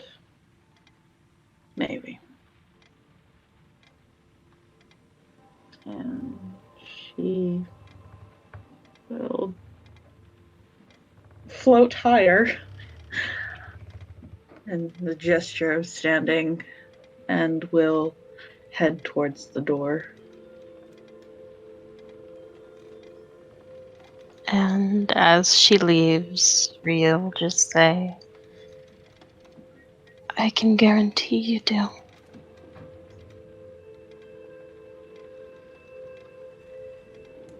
She pauses for a brief moment, but does not look back. Doesn't say anything. Just continues.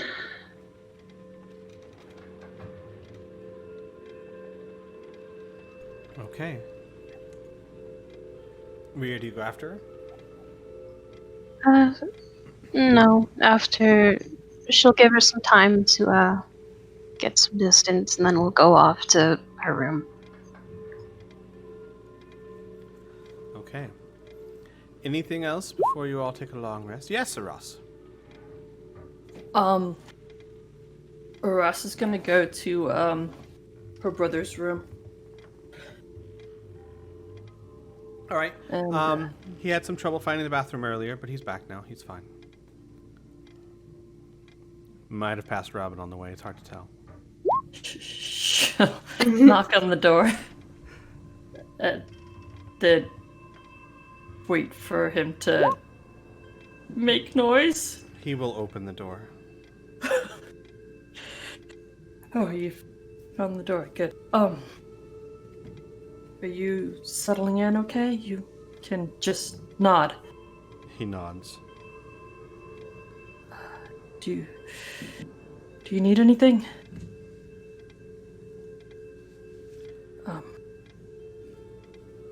He continues to stare at you. He does not nod nor shake his head.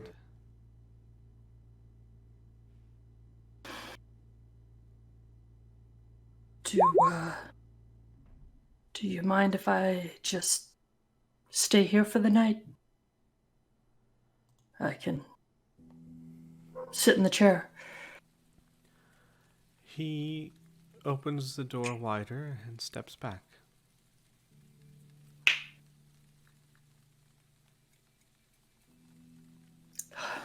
Russ will walk in. And,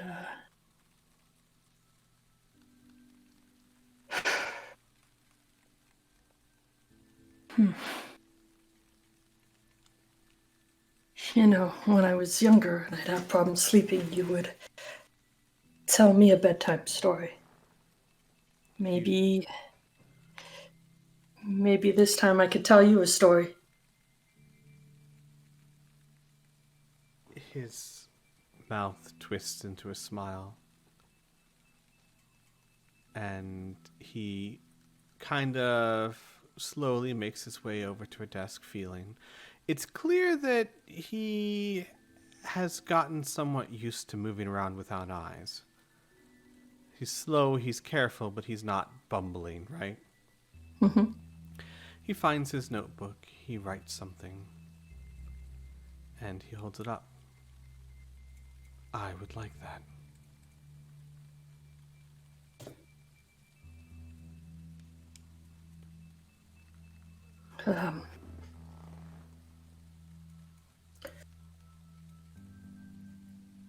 Well, you know, after we got separated,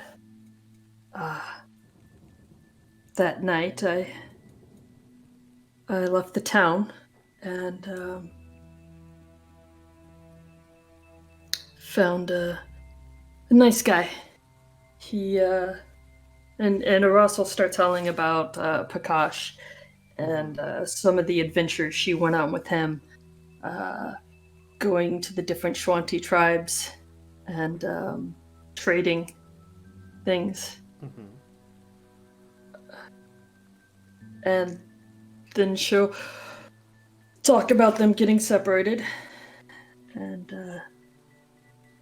she will tell him about being with the Linqua and how the people there helped her find a new life and a new way to live. And a bit of peace and happiness. And even if it was temporary, it was still a new way to live. And a little bit of peace. I hope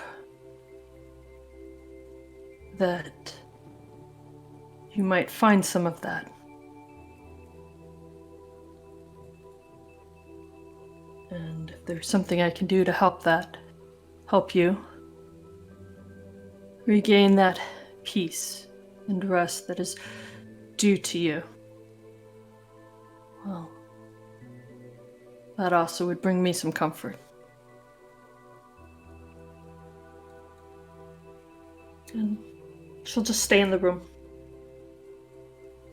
So that way when she has bad dreams and wakes up, she can assure herself that he is still there.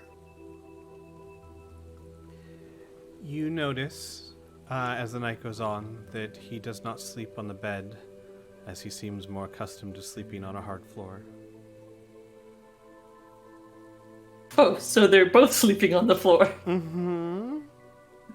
You both have had a rough couple of years.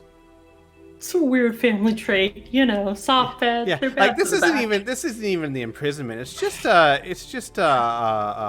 ostler thing. And you all drift off to sleep. No, before you do so, Murray, you had a plus sign? Yeah, everybody's kind of gone off and done their own thing, so I imagine that Weary is probably sitting with Shala and Iso, Mm-hmm. kind of watching the others drift in and out and being very uncharacteristically quiet. And there is clearly something on her mind. Iso is actually sitting on your lap, and she is, like preening your feathers, like combing them downwards, the soft neck ones. And she's busying herself with them. She'll like find one that has something on it and like clean it off and move on to the next one. Shala's quietly playing violin, back leaned against the wall. And Mary will sit quietly with them for a while, and then, as the song winds down to a close, she'll ask, Shala, may I ask you a question? Of course, Mary. What is the kind of life you want with Rhea?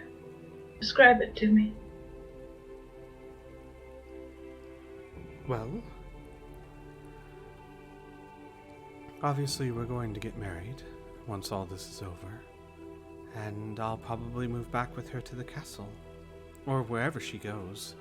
I'm assuming she's a paladin, she'll have to travel, and I'll play shows, and she'll, and she smiles, be Rhea.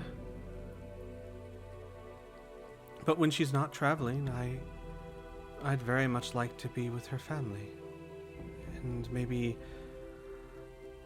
oh, I don't know, perhaps you'd be the best to ask about this, but maybe have children?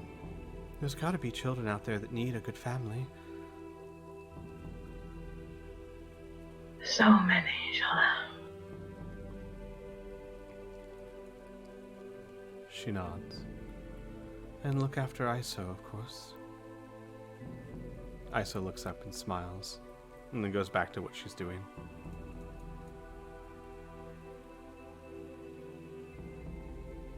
That sounds like a good life, Shala. It's a simple one.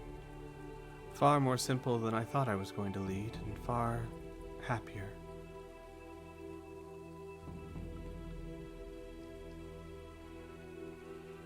Sometimes that's the best way it can be. She nods. Not that I'm unhappy now. I mean, everything we're going through is horrific, but I'm with good company, and I'm seeing the world. I've never been in the Cinderlands before. Few bards ever do go. I'm seeing so many amazing things that will make so many tales. I hope you travel. You seem like the kind of person who would enjoy seeing the world. I do. And I enjoy dusty old ruins, opening chests and finding treasure. Not for the gold per se, but just to find it. And there is plenty of that, too. She nods. Why do you ask?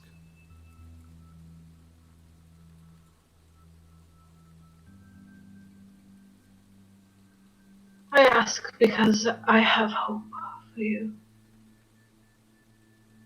I hope that as you continue your life with Rhea, that it only gets better. That you find things that you didn't know you wanted, that she opens doors for you didn't know were there. That you travel together. That you see things and discover things and open dusty chests together. That you are together for so long that even walking together becomes a dance. That you can finish each other's songs and sentences. That you will laugh about things that happened decades ago. Shala looks at you for a bit. You miss your husband, don't you? Every day. I'm We sorry. love this so. She shakes her head. I am too. He would love this so. He would love you all.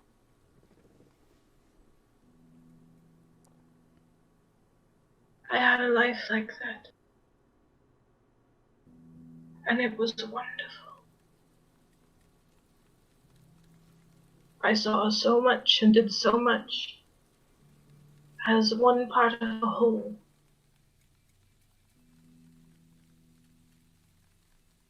And then I had to watch him die.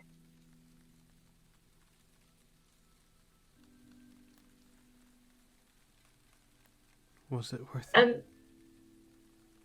I mean, everything you did together. If you could go back, knowing now that you would lose him, would you still do it? of course I would. I wouldn't miss out on the life that we had. Perhaps I'd be a touch more careful. A few things here and there I might have changed, but no. This was a good journey. I'm only sorry he could not see its end. Shala will come over and sit down next to you and take a talon in her hands. And what about Murray now?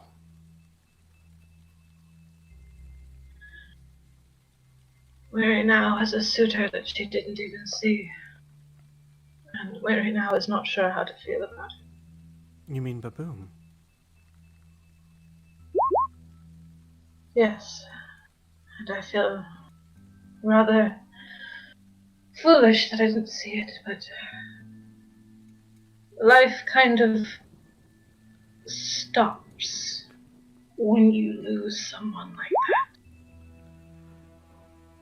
All you can think about is what is missing.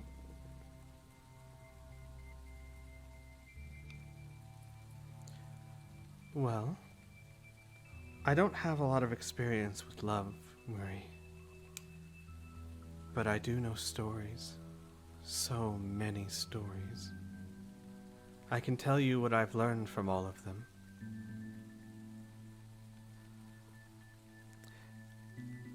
Does Baboom make you smile? Certainly, yes. Does he make you feel good? Certainly. Well, then that's good. Don't focus on how to feel about a suitor, Murray. Don't focus on what your response should be. Just enjoy the time you spend with him. If the stories can ever be believed, everything else will take care of itself.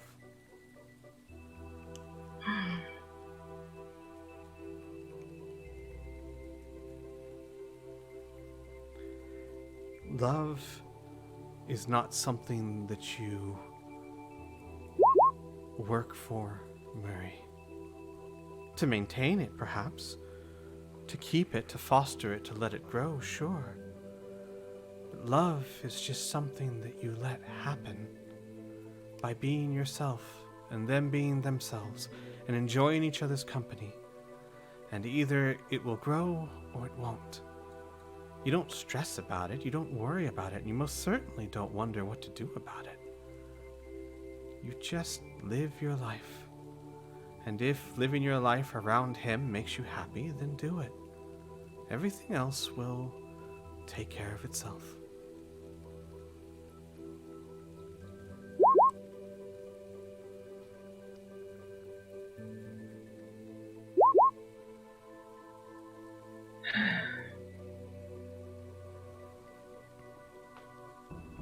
You know the worst part?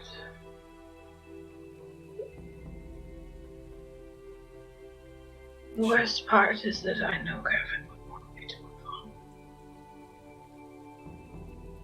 Why is that the worst part? What soul that loves another wouldn't want them to be happy? You say this as if it's unusual or unique. But tell me something, Murray. Can you truly love someone and then not wish that for them? No, I think the worst part comes from the fact that I knew him well enough to know that that's what he wanted. She nods.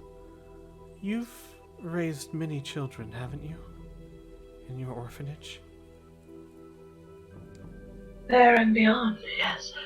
There comes a time where most of them move on, yes? That you can't be their caretaker anymore because they grow up and move out. Have you ever once not wanted them to move on and find a better life?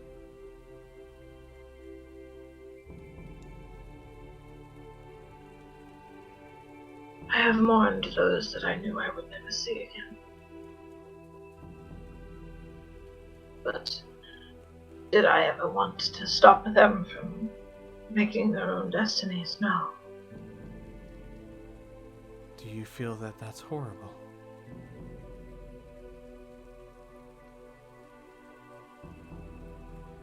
No, that's how it should be. And I'm sure that's how your husband would feel. It's as it should be. Now, and she takes your hand and pulls it closer. Enough of this sad talk. Tell me, how did you find out? What did he do? She laughs. He just told me. That's all. He told you? He just straight up told you? Wow, I didn't expect him to be so forward. Tell me everything. I want details. And Shala kind of turns the conversation towards, let's gossip about this new guy to try and brighten Murray's mood. Murray, it's easy to tell that this is not something that she can leave behind so easily, but she will indulge Shala and tell her about the conversation, about the fact that she asked him to do this because she knew that they would need these scrolls and that what they're trying to do is very important, and that afterwards she asked him not to do these things alone, and that she had more to say to him, but what he said to her shocked her enough that she couldn't find any words. So, when you tell her, when you told him not to do anything foolish, and he goes, the only thing I've done that was foolish was fall in love with a bird, she just goes, oh, very smooth. That's good. I'm gonna have to remember that one.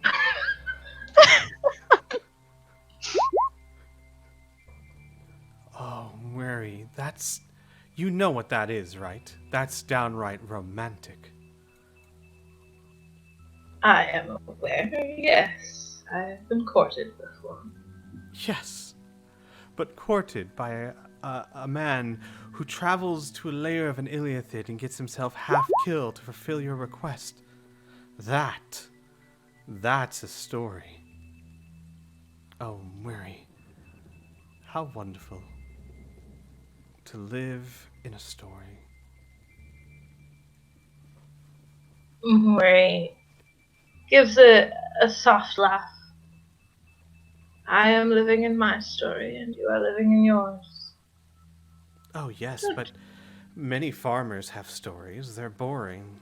Our stories are the works of ballads and songs. She nods. Then perhaps you would like to hear about some of the things I've seen. Oh, yes, very much. What about you, Iso? Iso is asleep against Murray's chest, and she goes, oh, perhaps quietly then. She nods. And I suppose we'll tell Shala stories. What does Shala want to hear about? Oh, the jungle. Absolutely. She's never been anywhere like that. Okay. And she gets to hear about the jungle and about trees taller than any building and the settlements within that a lot of people discredit the jungle as being an untamed place. There is an order to it. And the people there are clannish, but ultimately very warm. She will describe her neighbors to the north, a tribe of Wood Elves that would teach her herbalism, that there was a druid there who could name every plant, even with his eyes closed. That when Curvin and she got together, that they journeyed out to the west. There's a settlement there that has, it's called the Magambia. It's an ancient school of magic. It's the oldest one in the world. And it's in a city that is, and she will describe it as breathtaking, that it is in a city that is made of glass and marble, that everywhere you go there are these beautiful glass chimes that hang from every building, and it makes the whole city sing. There are these pillars of white stone that surround the city and keep it safe from the jungle beyond. That there's a jungle to the south that is ruled by a demon monkey king called the Screaming Wilds, that she took care to avoid, but that they had some unfortunate run-ins with and had to run. That along the western coast there's a swampland that every few years they would make a journey out to. There's a pirate settlement to the south, and they would race around the ever-present storm that lives there, a constant hurricane, that they would use the wind from it to sail all the way around it and then make a race all the way back to the town called the Shackles. That it was a wonderful place, and she loved living there, but the world called to her, and she went to it. So you guys go on late into the night, hearing stories. Shala, her eyes sparkling as she listens to everything. You find that she always wants more details about the exciting parts, the parts that, of course, a bard would care about, pirates and the demon monkey king, and it's one of the first times you and Shala have ever just sat down and forgotten the worries of the world and talked about something that made you both just sparkle, right? And you soon realize, oh my, it's been hours. You should probably go to sleep. Gotcha. So Mary will collect ISO and tell Shala that she is welcome to stories anytime, that Mary has traveled very far and she has lots of stories about the places that she's been. The jungle was only the beginning of her life. She'll hold up a hand. Mary, I am a bard. Before you say that, make sure you mean it. She snorts. I know what you are, dear child. Your curiosity is not something that you ever need to hide. I will hold you to it then. And she will give a deep curtsy. Mary Corvosa, hero of legends. She gives Shala a one-armed hug. Shala Corvosa, Bard of the world. Bard of the world. I rather like that. Maybe I'll make that my title. Shala Corvosa, Bard of the world. And she walks out thinking about that. And Mary will put Iso to bed and probably get some sleep herself close by. What, Rhea, you don't think Shala's keeping her last name? I don't know what she's doing. I just thought it was funny. She'll hyphen it. Yeah. Oh man. So. Ow! Why? What did I even? What didn't you even? He just walks How's away. the food dish looking? Logan knows. The food dish is empty because he keeps Feed eating him! it all. No, he's already eaten. Well, he needs more food. He does not.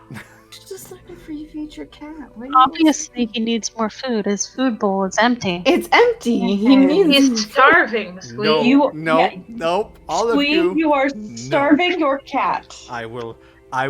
Rocks will fall on Isolanda. I swear to God. Excuse me. I'll try He is definitely not starving. That is a fat, sassy, fluffy cat. You come over. I'm ready to fight.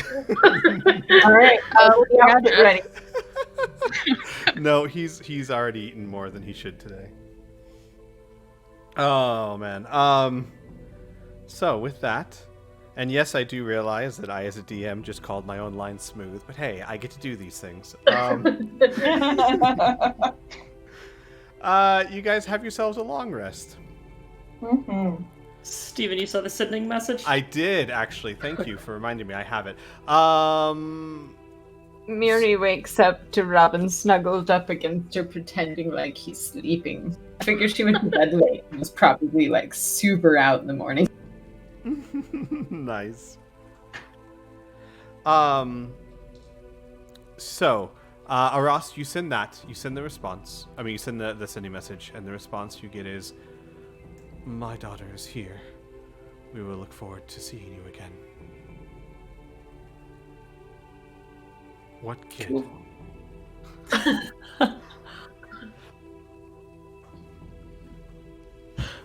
Okay. The response you get. You said we're bringing the kid. Eh? I mean, he's met ISO. He has, but you're all like kids to him.